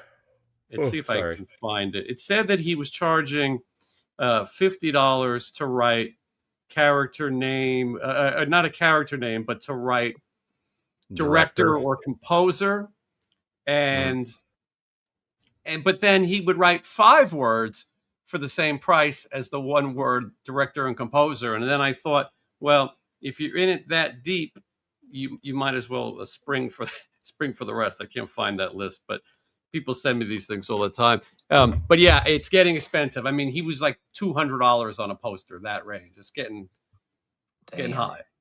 Yeah. I actually had a couple good conversations with him this weekend. One where he was giving me a lot of shit, and then the second one I saw him last night in the hotel restaurant. I walked in there. I was looking for Nick because his car was about to arrive, and I was trying to find him. And I saw John sitting at a table by himself, and I came up to him and I wanted to add something to the conversation we had earlier in the day in the green room. And I was basically telling him I'll just kind of give you the quick version. I said, we were talking about movies, and I was talking about props and all this stuff. And, he was goofing on me for basically collecting his stuff. And then he said, I already forgot the name of the movie. He told me a couple times, but it was some Ford movie. And he goes, "What about that one? What do you think of that one?" And I said, "I've never seen it." And he said, "Oh yeah." Like, and I go, "Is it a Western?" And he's all, yeah. And I go, "I'll be honest with you, I've never been a fan of Westerns. I just can't." And he's like, he's just shaking his head. Right. And that was something we talked about in the green room. Then I saw him in the restaurant. I said, "Have you seen Nick?" Blah, blah, blah. And he said, "Oh, I just saw him over there." And I said, I want to say something. I said, when you brought up that movie earlier and I said I hadn't seen it, you seemed very disappointed. I said, "But you got to understand." I go, you have to understand what Howard Hawks means to you is what you mean to me. And he goes, "Stop it." And I go, no, seriously, man. I go, he affected your life. I go, your films affected my life. And, I think I kind of got to him finally, like I just said, "Look, man," I said, "I'm not going to blow any more smoke up your ass, but I just wanted to tell you that, like What a you nice have to, moment to have. yeah." Cool. And then he goes like this, but this is where the moment kind of, he goes like this. He goes, "Come here." And he's like this. So I come up close and he goes like this. "How much do you think I should leave for a tip?" I swear to God, he shows me his bill and asks me what he. Man, old people are the best. Laughing. I go, "Dude, I thought you were about to drop some wisdom on me." And he's like, "Nah. What do you think?" Incredible. True That's story. awesome. Yeah. Yeah, No, that was a great moment. Yeah, these are the things that make meeting people all No, worthwhile. And they are, getting mate. to tell people what they meant to you. It's rare. I was going to say Sean might not be a fan of Westerns, but his girlfriend sure likes to film things like she's Sergio Leone with extreme close-ups. If you haven't seen. I edited so much out. I mean, believe me, and there was a few comments of people thought it was funny, but there was a lot of people saying, "Okay, enough of that." Yeah. I saw a couple of comments go, "Enough of the close-ups. This gross." I ran from her when she had the camera. I ran. I knew what was going on. Every time I took a bite, I took a step back because I knew what she was going to do. But we were talking about having those moments. Yeah. I got to meet Hulk Hogan at the licensing convention here in Las Vegas. And it's an industry thing, so it's very mild. When I was a kid, wrestling was huge to me. My father took me to Madison Square Garden to see WrestleMania 1. We bought scalp tickets. They were $75 a piece. At the time, that felt A $150 felt lot. like a lot of money. Yeah. Yeah. And my dad didn't like wrestling, but I had to see Mr. T and Hulk Hogan. I was still at the age where I knew it wasn't real, but I wanted to believe. And Yeah. so when I met Hulk Hogan, I said, I know that you hear this all day, every day, but it meant so much to me as a kid. And I wanted to thank you for that entertainment. And he was so, looked me in the eyes and talking. And he's was known to have a weird reputation. He could not have been friendlier. He was saying it never gets old to hear that. And he's so happy. And he was telling me about a book and that how hard it really was and all these things. And it's nice to be able to say, I want to thank you for what you've done for me, or thank you for the entertainment you've given. I don't need to have long talks at these conventions, but sometimes when it's somebody that just means Yeah. that much to you, you want to That, say how important they are.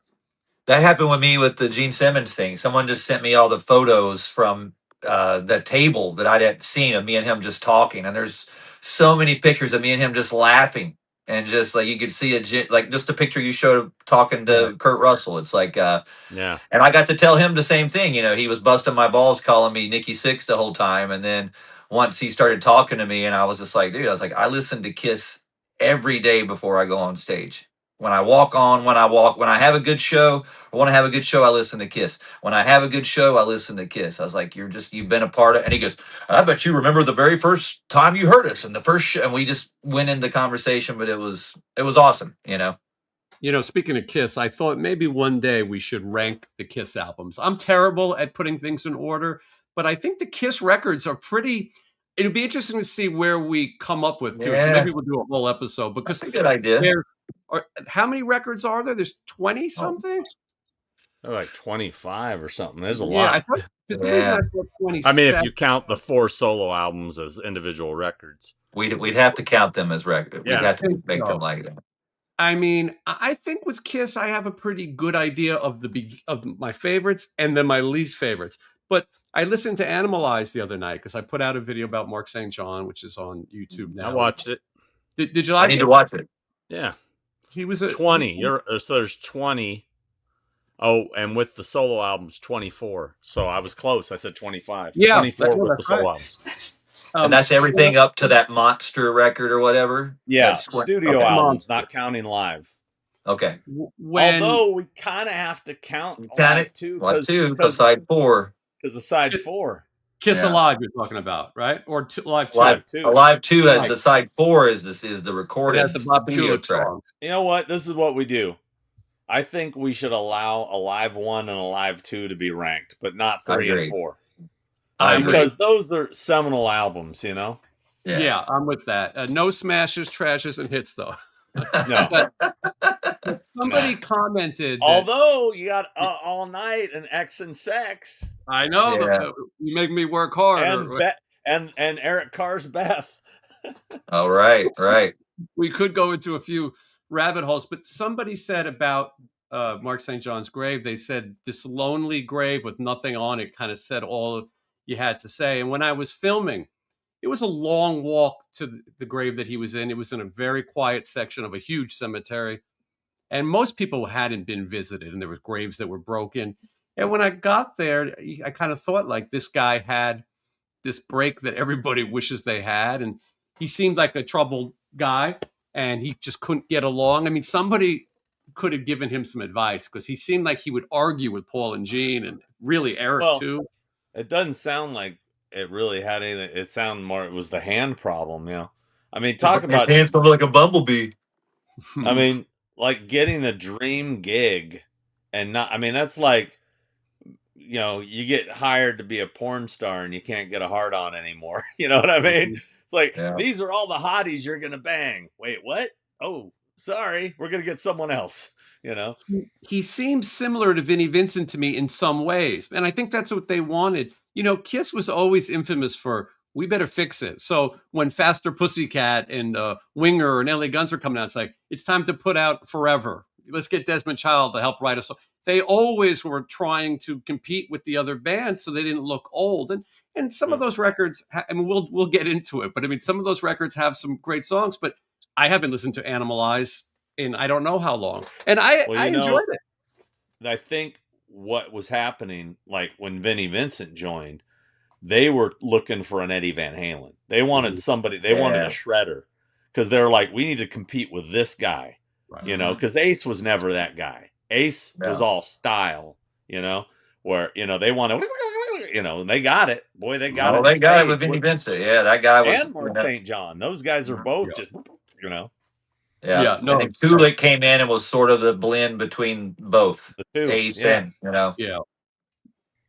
Yeah, and he did he did a great job and stayed for a while. But anyway, next time we're all together, we'll talk about ranking those records because it'll be interesting to see. We should start doing our homework. You know? I know. I'm already thinking about it. I'm like going, man, what is my favorite? Like Crazy Nights is enough. Like I remember getting that cassette when I had a go-kart when I was a kid. That's how old I remember listening to Crazy Nights and then wanting to go ride my go-kart.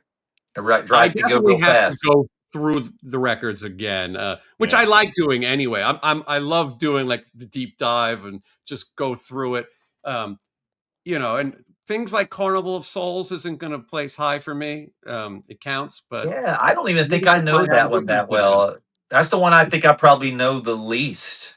And I'm the going to laugh try of it that again. monster. Or Psycho Circus, maybe. Psycho Circus, I sort of liked. I kind of like I like Psycho that. Circus. I like that song. They definitely were trying. They were trying hard to write new anthems. Raise your glasses. I like Sonic Boom better than Monster. Modern Day Delilah's got a cool old Kiss riff. Definitely sounded like old Kiss. Kind of sounded like that Breakout song a bit. Yeah. But anyway,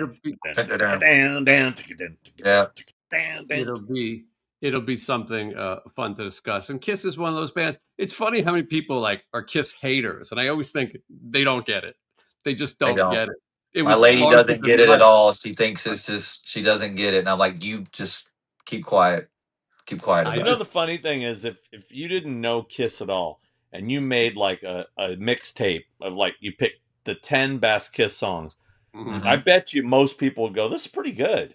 Who is this?" You know, but they have a preconceived notion of what it should be, or you know, or they judge it because of what it was. Yeah. When I first heard Ghost, I knew about it, and my ex loved it, and I could hear it in the other room. I go, "What do you listen to, Barry Manilow?" I thought it was like easy listening to people.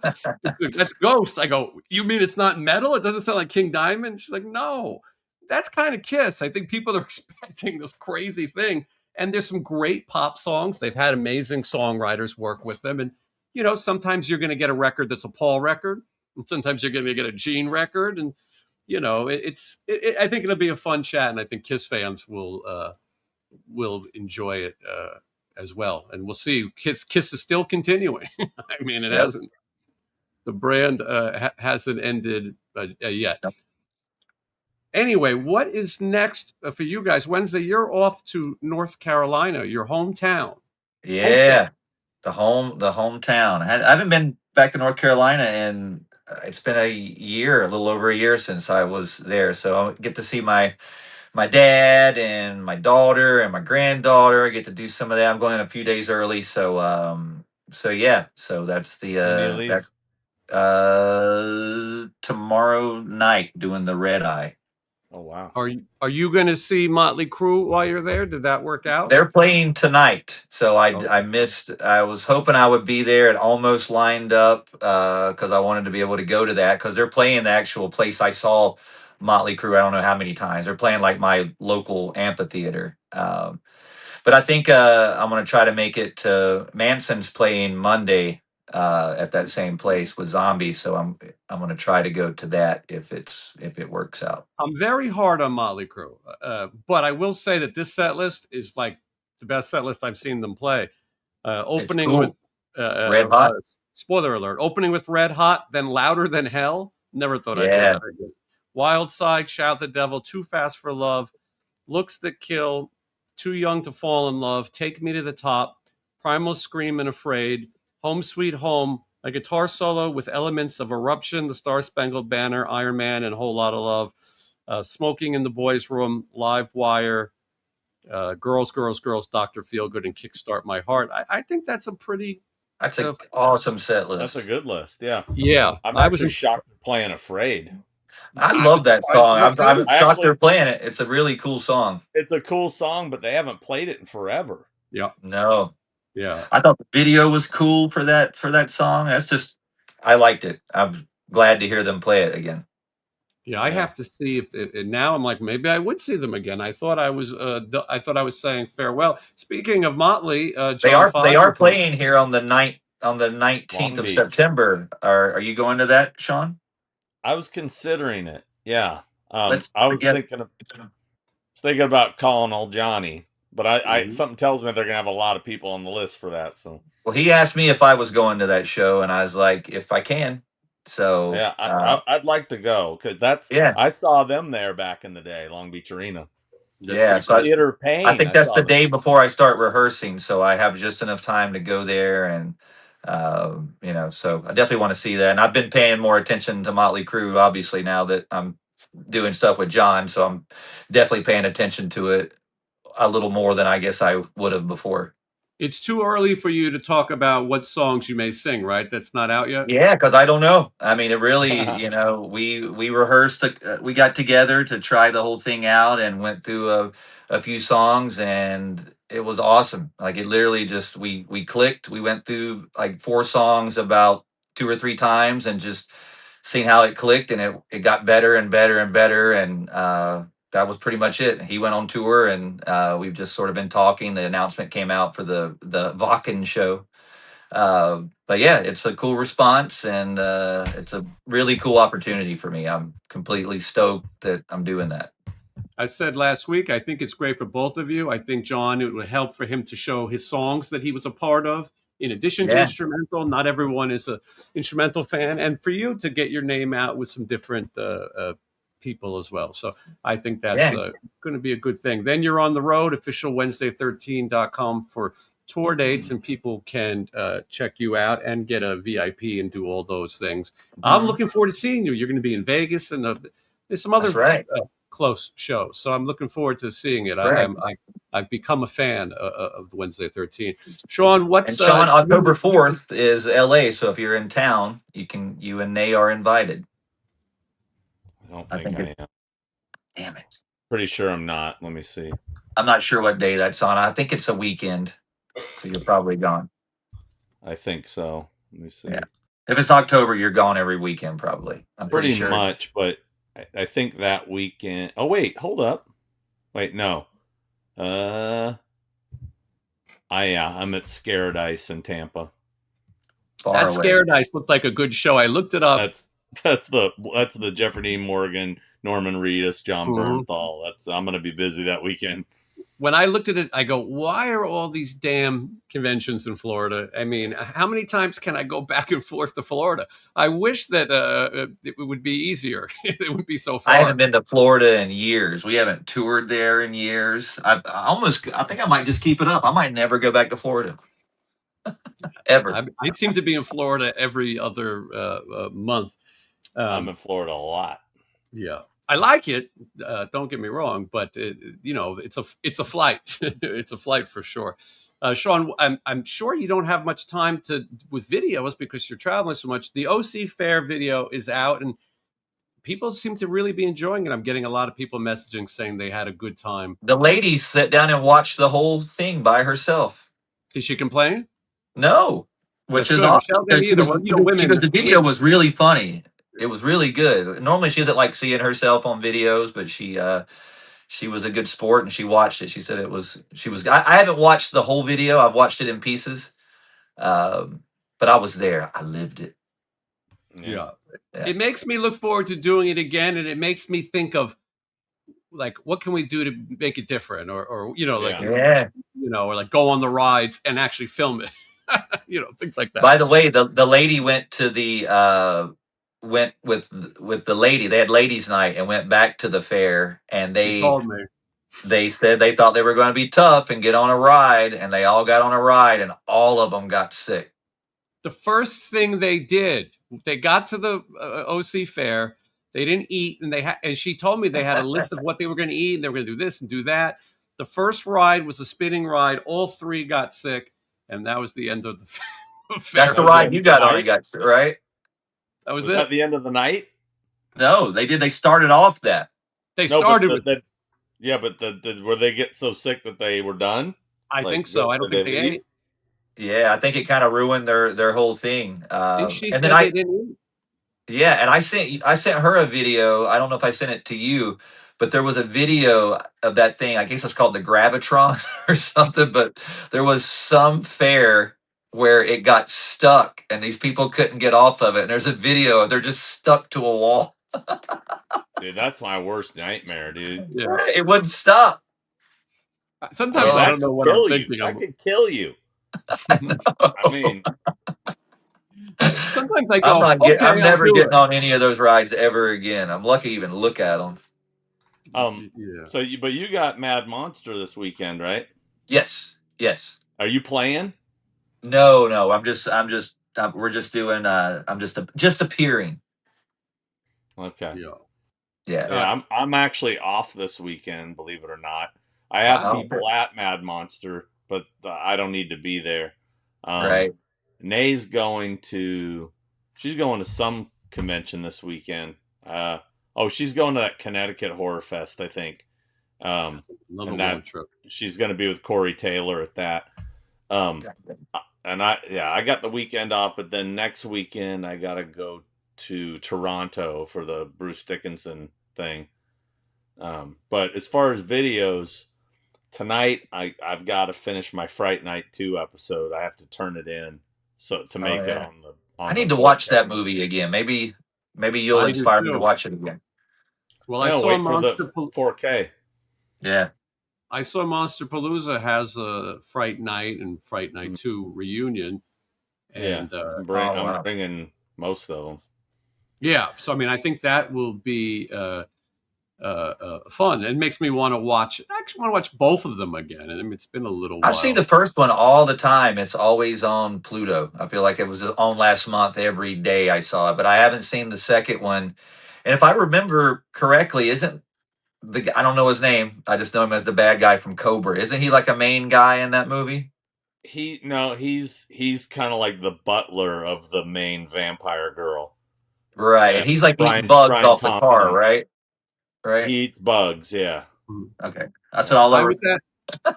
I was at the AVN convention many years ago, if you know, you know.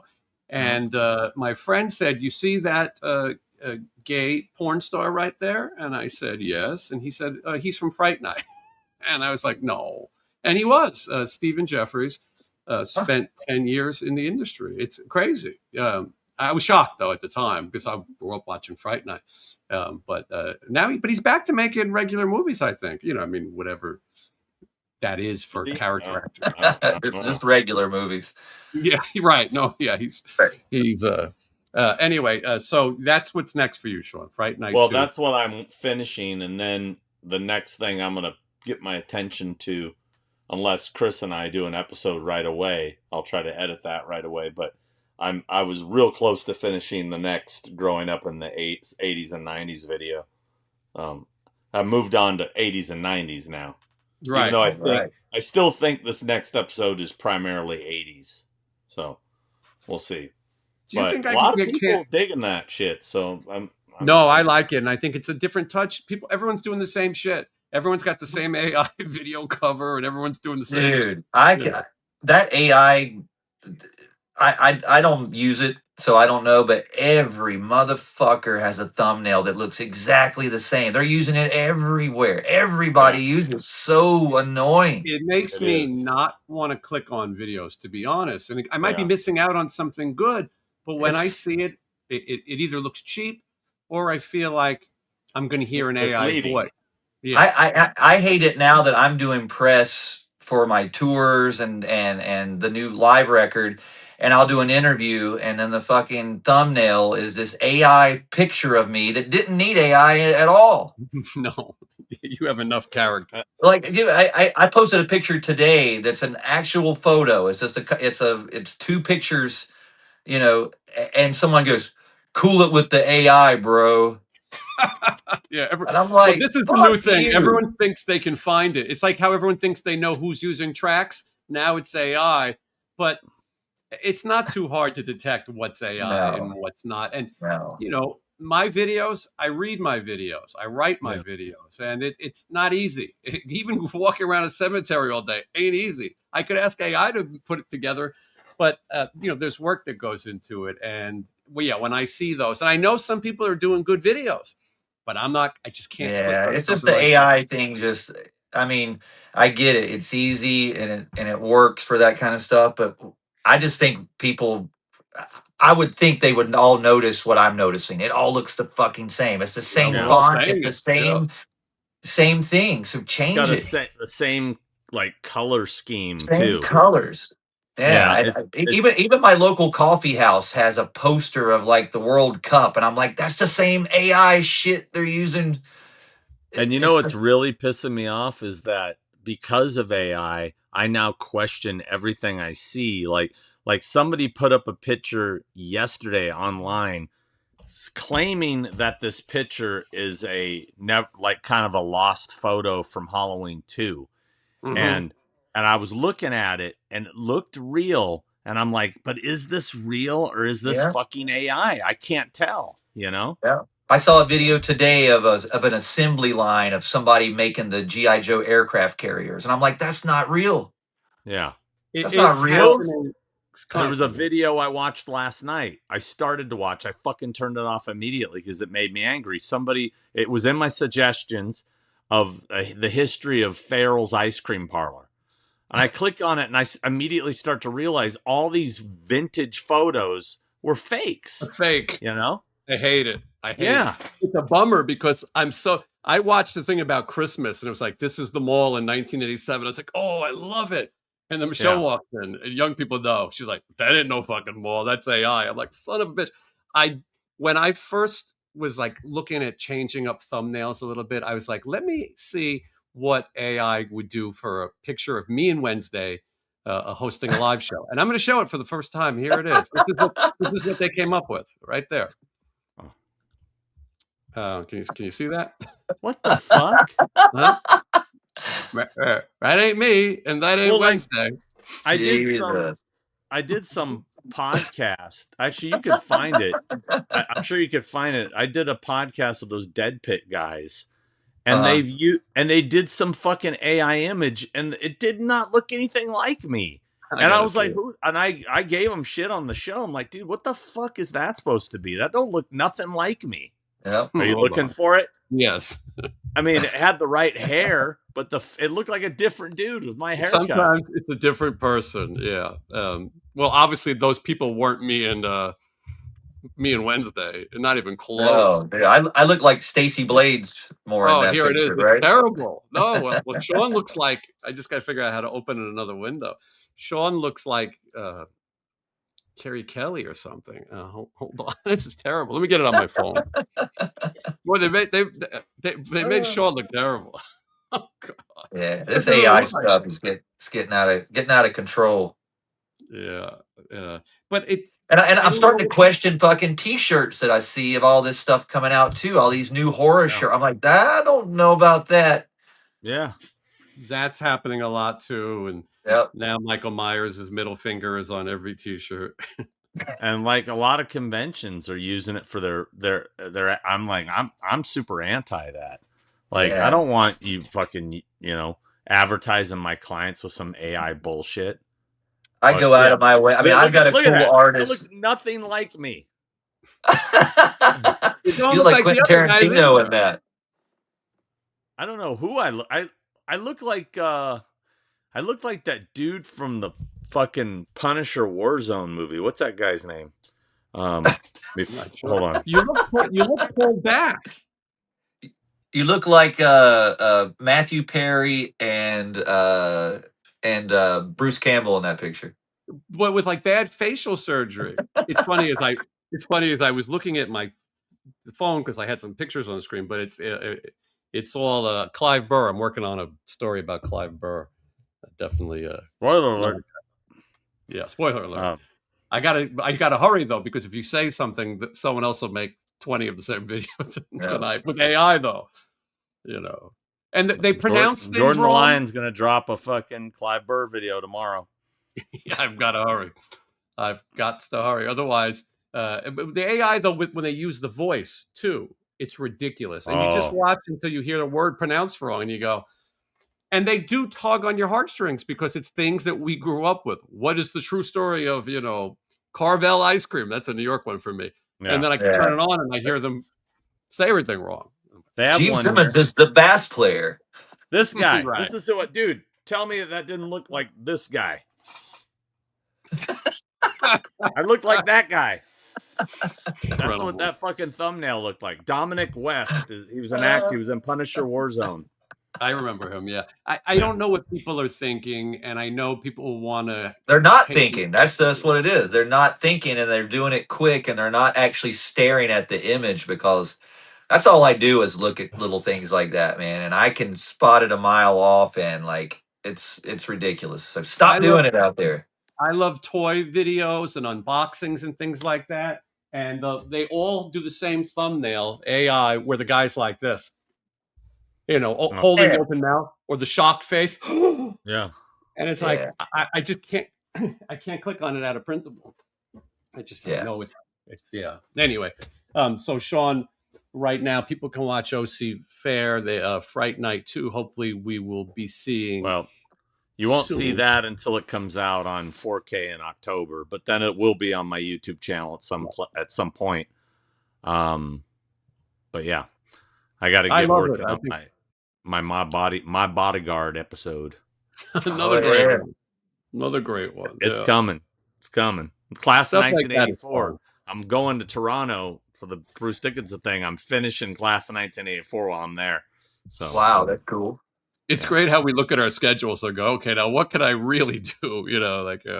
We were coming out for your birthday Wednesday, and it's like, okay, so we did the Mark St. John video before, and I forget that California is hot and humid, and boy, it's been hot, man.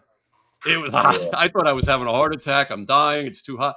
And then the next day, before we met you for dinner, we did 4 more cemeteries, which was insane. And some of those cemeteries had as many as 30 people in it.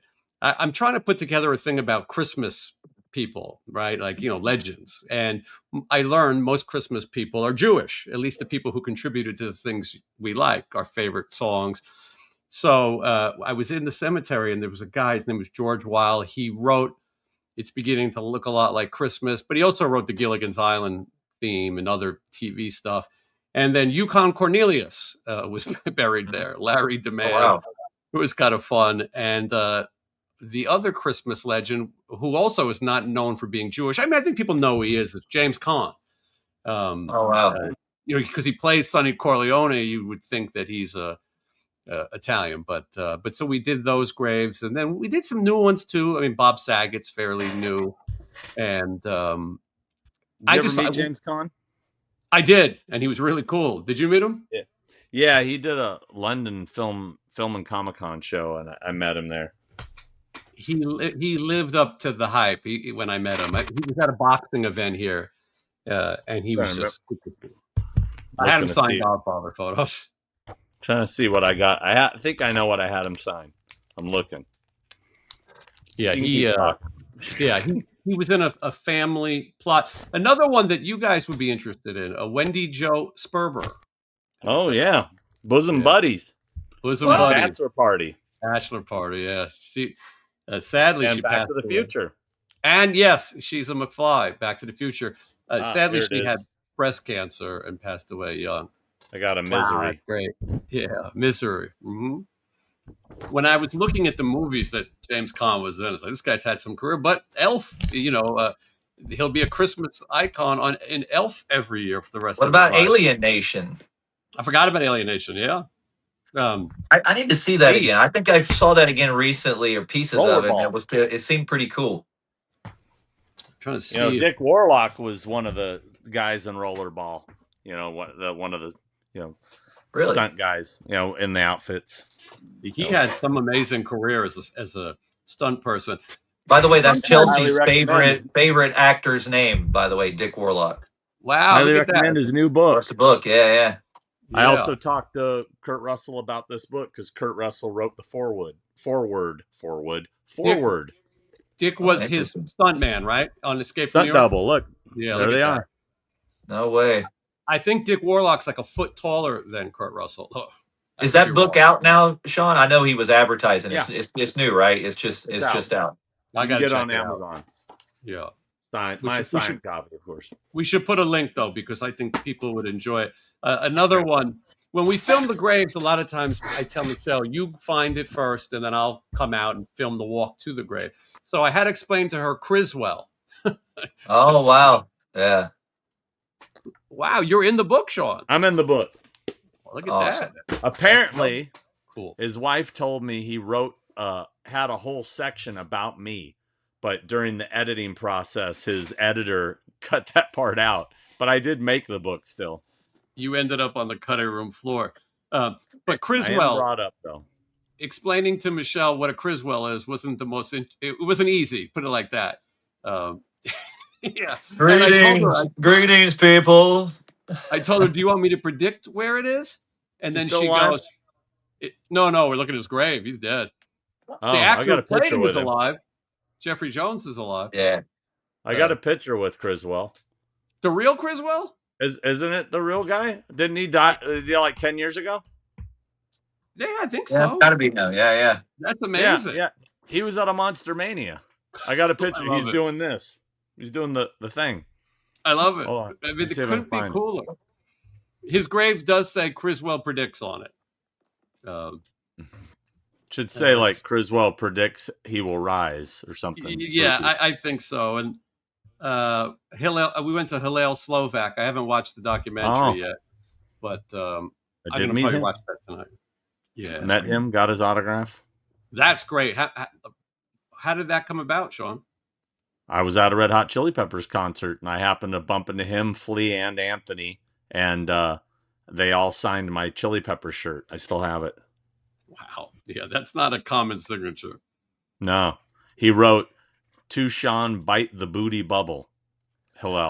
The good inscription. Yeah. Anyway, we did tons of them. I'll let some of them be a surprise. Although I'll tell you one thing, I had some firsts. First time I saw coyotes in the cemetery. Mhm. Look at that cat. Cream is There's coming to signs visit. everywhere that say coyotes. I've never seen one. Now I have. That's in today's video. We saw a lot of deer. I've never seen a deer in a cemetery. And for the first time, I went to look for a grave, and the person was no longer in the grave. Somebody else moved in. It was the strangest thing I've ever seen. It was we don't know where the person went. It was a guy, the voice of Fred Flintstone, but he's out and somebody else is in, and it was strange. But anyway, people can look forward to those videos coming soon. I'm working on something. People seem to like the Rock documentary, so I might put something out soon about Janie Lane, who I knew and interviewed his daughter and Joey Allen, and maybe we'll put in some of the footage. It's another sad story, unfortunately, but anyway, somebody has got to tell it. Sean, were you looking for something?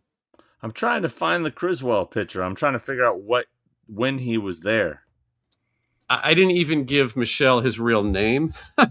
I just went, we're looking for Criswell. She goes, well, what's that going to do? Is Criswell with a K? C. A C, yeah. His name is Jaron Criswell King. Sean, I don't think you have this. He died in 1982. Oh, no. Okay, then who's the other You have Kreskin. You're talking about the guy that Bill Murray played? Okay. Kreskin. No, Kreskin. Kreskin is a psychic, and boy, did he have a handshake. I don't know if you shook his hand. Howard Stern would always go, don't let Kreskin near me. He's going to jam my hand again. Kreskin was a psychic. Is Kreskin still alive? I think he died recently, within the last few years. I have a photo with him. Is that with a another K? psychic. That's a K. Okay. There was another psychic named Uri Geller, and he was known for bending spoons with his mind. And me and my friends, and me and my friend told him to do it, and he said, "Give me your keys." And he was going to bend my friend's driver's car key in half, and we had to call it off. But he told me that Lloyd at Troma had told him that he could have some Troma memorabilia, right? And so this is at the American Film Market, and it's in one of it's one of the drawers. So I tell him, well, you're the psychic. You tell me where it is. He didn't find it funny. But that when I worked for Troma, I met the oddest people. Franco Colombo came in that same day, who was Arnold Schwarzenegger's like buddy and in some of the movies, Pumping Iron. It's amazing. If we all sat down and thought of the weirdest people we've met, we would come up with a crazy list. Yeah. There we go. Found it. There he is, the amazing Kreskin. What a great photo. You got to look at him like he's nuts. I'll tell one more story that's in a video. There was a guy named Larry Harmon, and he was the first actor to play Bozo the Clown. And he liked it so much that he bought the rights to Bozo. He licensed it.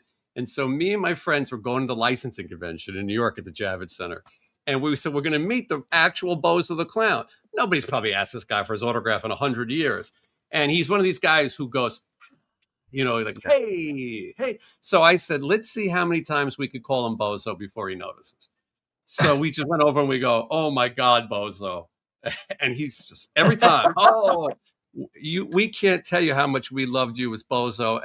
And Bozo, would it be all right if we take a picture with you? I think we fired off 10 Bozos, but he couldn't have been nicer. We visited his grave and I called him Bozo at his grave. And you know who owns the rights now? I was going to say, doesn't David Arquette have it? Wow. Yep. David Arquette is the new Bozo. Official. Yeah, and I saw Trick or Treat has a Bozo mask and a figure coming. Yeah, I had no idea. Well, that's cool. It's funny. We visited his father, Louis Arquette, and I think he was buried in the same cemetery. Now, was he the Bozo that did the Bozo show on Chicago when we were kids, like the morning show? He might have been before that, and I think they had a local Chicago guy who came in. He also did cartoons. There's Bozo cartoons. He's the voice, and if you remember those Laurel and Hardy cartoons, he bought the rights to that, and then he was the voice of Stan Laurel in those cartoons. So it's amazing. We could go down rabbit holes all day long. That's why it's like we never really need a topic. We just see where it takes us. Start us. bullshitting, and I got one more photo for you. Hold on. Yeah, I'm ready. This is a good one. What are you doing? You keep talking. I love seeing odd photos, This one's odd. This one you wouldn't expect. I'll find it. And then I have to go look for Hayden Panettiere. Where it is. See if you have any autographs.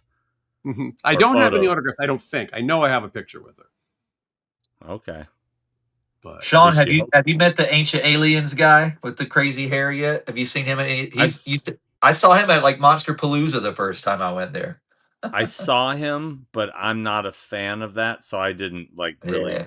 That's probably one of the weirdest pictures I have. I have I went there to meet somebody, and then I saw him and went, "Oh my God!" Living in New York, I would see people at the post office. I would see Bernard Goetz. I don't know if you remember him. He was the subway vigilante. He was like the real Death Wish, or Mary Jo and Joey Buttafuoco. I mean, I just met so many crazy people. Walking. New York is a weird city. The biggest star, Brad Pitt, could put on a baseball cap and walk through New York. It's a strange thing. My father used to see John Lennon walking around Central Park. I mean, it's just crazy. He said he saw him with Sean, his son. And I've not hung out with him. It wasn't you. But you think about it, unfortunately, the reason John Lennon's not here is because he was so accessible to fans. The night that he died, he insisted on not driving into the Dakota. He decided to stop outside to sign autographs. And unfortunately, a lunatic ended his life. And hopefully will not be paroled anytime soon. It amazes me that the guy who shot Reagan is paroled and doing interviews. It's insane. By the way, I just looked over here. I didn't know if you guys saw what I got for my birthday. Oh, I did see that in your video. I was like, I didn't even know this existed. Jason bought you that. No, the guy, Mark, that made those masks for me at that Mask Fest, that dude, when I first met him, I saw he had one in the background. I went, hey, is that a Gary Gnu figure? And he goes, yeah. Dude, And that's he, yeah, I didn't know they even made these things. How Now cool is you that? know the people who make the Halloween figures make those Gary Gnu figures, Okay, and Oh, I really? believe, yeah, it's called Plastic Meatball, and plastic meatball. they Yeah, have Great Space Coaster anniversary prints, and it looks like Gary yeah. Gnu might be the only figure though. No news is good news, but Look at all these crazy people. I remember all, especially that thing, whatever that guy is, that clown, and then the weird elephant thing that. And then here's a picture of Gary Gnu with a bunch of bozo standbys. bozos. You know, Oh man, I'm starting to get pissed. I can't find this photo. I know it's here. At least you're looking at a phone. When I start to panic, I'm going through physical photos and throwing them in the air and telling Michelle, describing what the person looks like and hoping that she can recognize them. I'm on the phone. Listen, Hulk Hogan died. I know you can find that picture. I've got a Hulk photo somewhere. Mhm. God damn it, because this is a good one, and it's relevant to what we were talking about. So I want to know how many people have a photo with Mark St. John. I feel like it can't be many. I did go to an event. I remember Happening Harry. It was a cat club event. And they said on stage, and we wanted to thank Mark St. John. I said, where is Mark St. John? I asked everybody in that room, where is he? Because he did look different at the end. And I think he did was you say gone. Happening Harry? Yeah, you remember him? I get a message from Happening Harry about every 3 months inviting me to some event.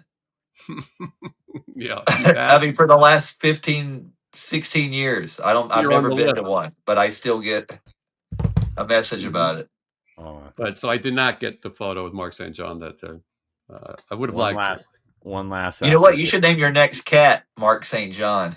It's got 3 Ooh. names. It's true. I'm hoping 2 cats is enough for a while. You never know. Man, this cat right here is enough for me, even though I want more, but she's stalking me right now. She runs the house, Man, kicking she's around. got this new thing where every morning now for about 3 hours she just wants to wake me up and just scratch at my this enough to wake me up and go like, and she's just staring at me like some sort of night creature. But It's she's sort of pretty cool. nice just doing the chat where I don't have What? to click on anything. You know what I mean? You got What no is this? bozos in the chat. No bozos. But no bozo zone. No bozos. That should be our Mhm. sticker. Do you think I could What get is- in trouble for saying that the Fright Night guy was in those movies? It's Yeah, pretty I well mean, known. yeah, and it's out anyway, and he's not watching this. Yeah, Yeah. if he wants to be a little, that's his business. That's his business. Do you represent him, Sean? I did. Mhm. Yeah, I did. What is the name of the sad clown that plays songs? Like Sad clown. yeah, it's The current. Puddles Pity Party? Is that thing? Puddles. Puddles. Oh yeah. He goes out with like Primus, right? Yeah. Yeah. Hold on. This Puddles will Pity help me Party. narrow it down because I remember he was there. I love how Let's see. Sean narrows it down. We all do that. I go, okay, I know this person was there. If I find that, then I'll find this. I hope whatever Sean shows us, only you and I know, and the audience goes, "Ooh, what is that?" I think you'll like it. All right. Well, we're gonna. Okay, so hold on. This was. Speaking of odd pictures, I have a video coming out about Jeff Healey very soon. I was fortunate to yeah. meet Jeff Healey. He signed my record. He could sign. His autograph, by the way, wasn't bad for a guy who's blind. And he's not just, people like to go, oh, he could see a little bit. No, his eyes were actually surgically replaced. He doesn't have eyes. They're fake. So he did not see. But he signed, and I took a picture with him, and then he wasn't looking towards the camera. So I came up and talked in another voice and and got him to do it again. And so, I but just that watched story, a Roadhouse documentary, and they were talking about how young he was. So I want to say he was like 26 in that I movie. think so. Sam Yeah, Elliott, 40 in Found that. it. all right, Fine. here we go. Sam Are Elliott you was ready? 40. He Is looked 400. this gonna be worth it? Probably not. I'm in. There he is. It's worth it, Bozo. That's probably the Chicago Bozo. That looks like That's David Chicago's Arquette. Bozo. That's What? David Arquette. Yeah. Oh And my that's god, Puddles behind him. Oh wow. that's insane. I had no Yeah. idea. I'm Yeah. behind on my. That was like his first appearance as Bozo, I think. That's the Bozo from the Chicago show I'm talking about. That's got to be why That's he. the look, but that's David Yeah. Arquette dressed Yeah. as that Yeah. original Bozo. Wow, that's nuts. This is I people hope come here. that was worth the wait. Anyway. It's good.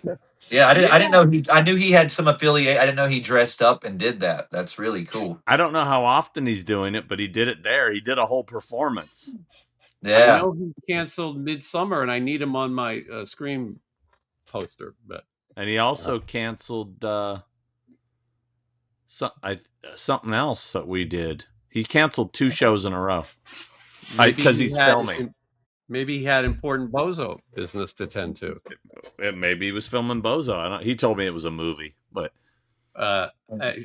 Sean, have you seen the Hollywood show updates? And are you involved in those updates? I don't know if they've announced anything that I'm involved with. Let me see. I'll tell you what they've announced. And Robert Hayes.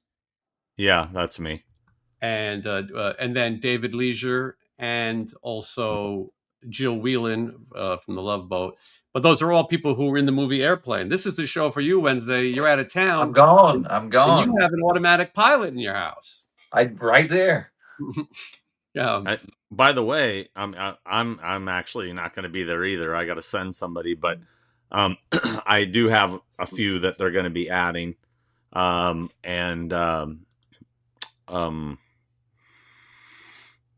when you said the automatic pilot auto, did you see that original prop sold recently?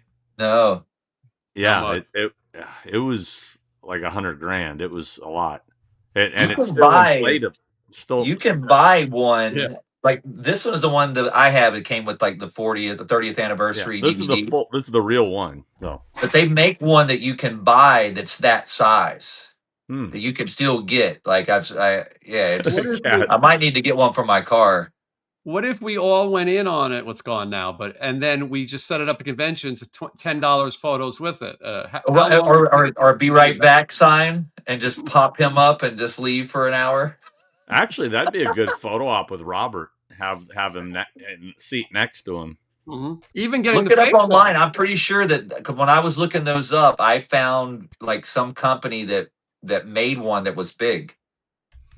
But so the Airplane reunion has begun. I'd like to see them figure out how to get Kareem Abdul-Jabbar. I don't think they will, but boy, that would. My name's Roger Murdoch. I'm an airline pilot. Yeah. For me, there is one, but it don't look very good. I think that's be my new hotel alias, Roger Murdoch. It's not a photo op worthy. It don't look like it looks like when you look at a picture of the real one next to it, it's kind of. Do you guys have hotel aliases? Do you guys ever use a hotel alias that you've used more than once? I have certain clients that ask for it. I don't. But, you never use one? Jason, you ever used one?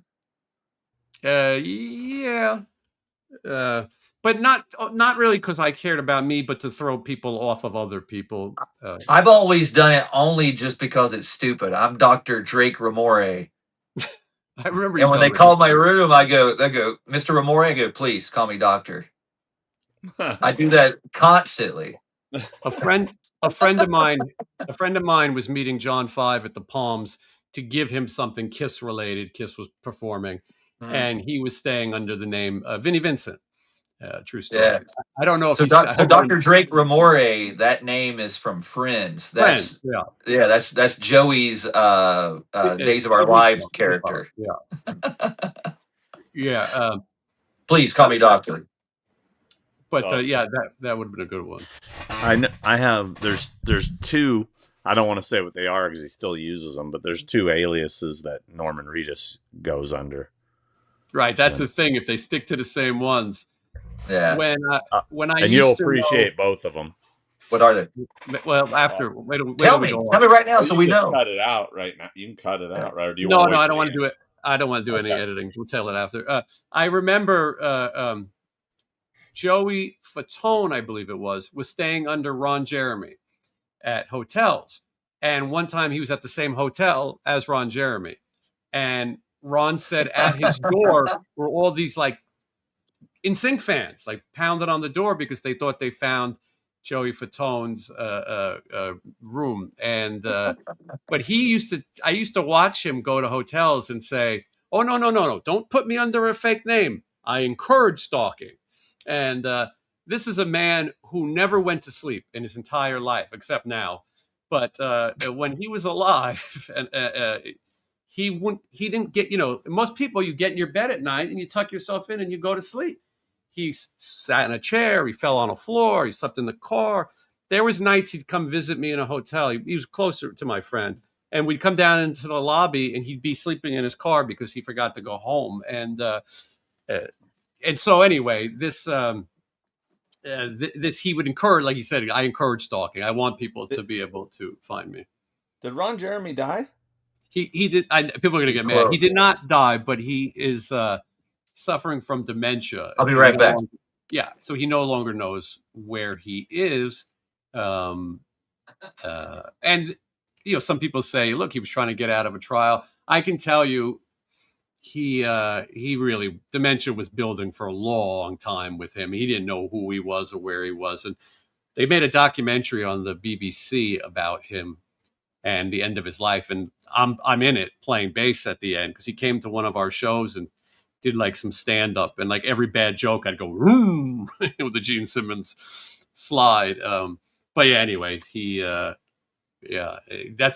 lesson is go to sleep, rest, take care of your body and your mind, and you'll probably be in better shape. Now, I don't remember when was he telling us something? Or did he just tell us to hold on? But anyway, hotel names. I can tell you that most people that I've worked with stayed under their names. When I was a kid, like a teenager, I'd called hotels for like Vince Fernier, Alice Cooper, and a true story. I called and found Bill Bailey, Axl Rose. It was back then. It was pretty crazy. Like who would, because when we were kids, we would just guess. There was only so many hotels famous people would stay at. And you could kind of go, that sounds like this one, and you would call around and try to figure out real names. But Wednesday, when you stay at a hotel, so you do use an alias? I have in the past, or if I ever think about it, like I've literally came to some rooms that says, "Welcome, Mr. Ramore, Dr. Ramore." Mm-hmm. It's just funny because they'll call it, "Is everything okay in your room?" "Yes, please, but would you please call me doctor?" "Yes, doctor." Doctor, and doctor. "Mr. Ramore, good, please, Doctor? please call me doctor." Spies like us, Sean, got it. Doctor, doctor. Yeah. I actually I did an airplane line this weekend. I was talking to Nick Castle about something, and he said, "Well, Shirley, you something blah blah blah," and I go, "Yeah," and don't call me Shirley. He didn't react at all. Like it's nothing. Yeah. Before we started, I said to Wednesday we picked a bad day to stop sniffing glue or whatever. Yeah. I just sent that gift to somebody today. That's the exact same thing. Yeah. Did you ever meet him, Lloyd Bridges? No, I did. I never did. There's a few I people met Bo. I met Jeff. Never met Lloyd. There's a few people that I've met in my life that it sounds ridiculous. You know what I mean? Like it doesn't sound possible. My friend got a photo with Roy Rogers. It just didn't sound like something you would actually meet. And I think he got Gene Autry too. But I met Lloyd Bridges. He was on Regis and Kathy Lee, and he signed for me, and I got a picture with him. At that, what'd you get Regis signed? What's that? What'd you get signed? It was just an index card. I don't think I knew he was going to be there, but luckily I have it. And Regis and Kathy Lee was the spot when I was a kid. And Phoebe Cates and Kevin Kline lived across the street from the studio. And most days you would see Phoebe Cates walking by, who is obviously more exciting than any guest on Regis and How, Kathy Lee. how But about my friend wearing the Phoebe Cates giant shirt that at was a the, good at the one. birthday party? We all commented. Yeah. That dude, man, he's got some original shirts. Like they're crazy. I have also my same Regis experiences. I met Buddy Epson from the Beverly Hillbillies. I mean, that sounds like he's been dead for 400 years. Yeah. Some of those sort of once in a lifetime. I'll tell you my number one photo, and maybe another day we'll do a show where we talk about people we met. But this is the craziest photo in my collection, and no one believes I have it. A lot of people know that Vacation is one of my favorite movies. Completely accidental. I'm at the Marriott Marquis for some charity event, and it was mostly baseball players. I remember we were talking to Wade Boggs, and in walked Aunt Edna, Imogene Coca. Oh, wow. And we couldn't believe it. Like, I've never seen her. I never heard about her do anything. She looked like she was about to, die in the car. But I would say that's the craziest photo. That's one of those movies where, like, I try to be a completist. How many can I get a picture with everyone who's in that movie? And yeah, pretty close. Definitely got. I needed Stacy Keach's brother. Stacy Keach's brother is the guy. I didn't realize that was his brother. That guy, the cop that pulls him over with the dog. That guy was in Moving Violations. That was one of my favorites. I was gonna say Moving Violations. Moving Violations. Yeah. I totally forgot. Yeah, love that movie. He was married to Famous Jane Brothers. Famous Brother, the Brother movie. Yeah, yeah. She was married. He was married to Jane Seymour, and I see she's doing conventions, and I was thinking, it's a shame they're not together anymore. Is he still alive? He's alive. What's going on with Stacy? He used to do conventions. I met him at the Hollywood show back in the day. Me too. The what was the Ray Court? I remember. Now he's deceased, though, right? I think he's still alive, isn't he? I think he's still alive. I think he's dead. I don't know. Maybe. No, I think you're right. No, I'm looking at Stacy Keach Sr. Hold on. Is this him? I did not realize that was his brother in Moving Violations till literally a week ago when I saw some video talking about it. I went, oh my God, they do look alike. No, he's alive. He's 85 years old. I'm surprised. His brother, James Keach, that's the one who was in Moving Violations and Vacation. He is 78. I did write to him and send him the photo of Chevy Chase and him in front of the car where Chevy's like fake crying, and he signed it and sent it back. Yeah. Another guy I wrote to who's never done a convention, I think the guy's name is John Staley. He's the guy at the hotel at the Grand Canyon when he says, the best I can do is keep you here for 7 working days. Yeah. Chevy Chase steals the money. But I've written to that guy too. It's like, there was something. Johnny Ramone was my influence. He used to write to, not just for playing guitar. He wrote to celebrities all the time. Had one of the biggest collections ever. And that's when you would meet, you could write to Jackie Gleason, you know what I mean? And he'd write you back. Jimmy Stewart. It's crazy. The name sounds familiar. John Staley. Now I'm thinking I need to watch Moving Violations. That was like my favorite movie. That's so I haven't seen that in so long. Yeah, and the one guy in it too, he was in like The Burning. He's like the horror guy. And I was like, that dude and like Chainsaw and Dave were like my inspirations to do this. Wasn't Brian Backer in Moving Violations? Is that his name? The guy's from The Burning and Fast Times. Is he in Fast Times? Isn't he? Ratner? Mark Ratner?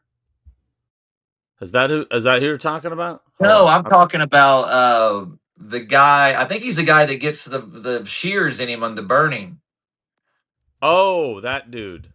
That dude. He's like the horror guy, and he's in the back of the class talking to what's his name? Oh, hold on. He's the guy who goes, "Hey, did you see Friday the 13th? Oh no, I missed it. How about the 13th, 2, 3, and 4?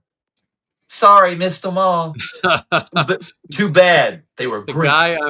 The guy I was talking about, his name is James Staley. Sean, if you could book him for a convention, I would appreciate it. I don't know if he has any good credits, but a lot of TV credits. The Jeffersons, Wonder Woman, The Bad News Bears Go to Japan, Family, Taxi. Ned Eisenberg. Which one is that? Ned Eisenberg is who Wednesday's talking about. Okay, yeah, he's like on Criminal Minds or one of those shows. Now I think I saw him in, but he was always the horror guy in the back of the. That's who I wanted to be in school. The guy in the back of class that would ask you, "You ever seen Friday the 13th?" Hey, babe, could you feed them? I haven't fed them yet. I've been on this damn thing all night. He started exhausted. You feed those bumpus, those damn bumpuses. The bumpus. What'd you say? The damn bumpuses. I already unlocked it. No, I haven't even gotten dinner yet. All right, sorry. Let's we should all go study our KISS records, all 20. Yeah, I need to go eat. What I need to do and go to bed. Yeah, me too. I'm with you on that. All right, there's a time difference here, being from on the East Coast. Anyway, yes, that's true. They call it jet lag. Yeah, that's what I heard about it. It's all the cool kids are doing it. Check out officialwednesday13.com for all things Wednesday 13. Check out Sean Clark on YouTube, Malfunk Sean, and on social media. And same with me. You're on the channel. Like, comment, subscribe. And we will see you again. I got to find the button. Hold on. We'll see you again in the next video. Thanks for watching. Just wanna waste some time with you. Sometimes it seems too good.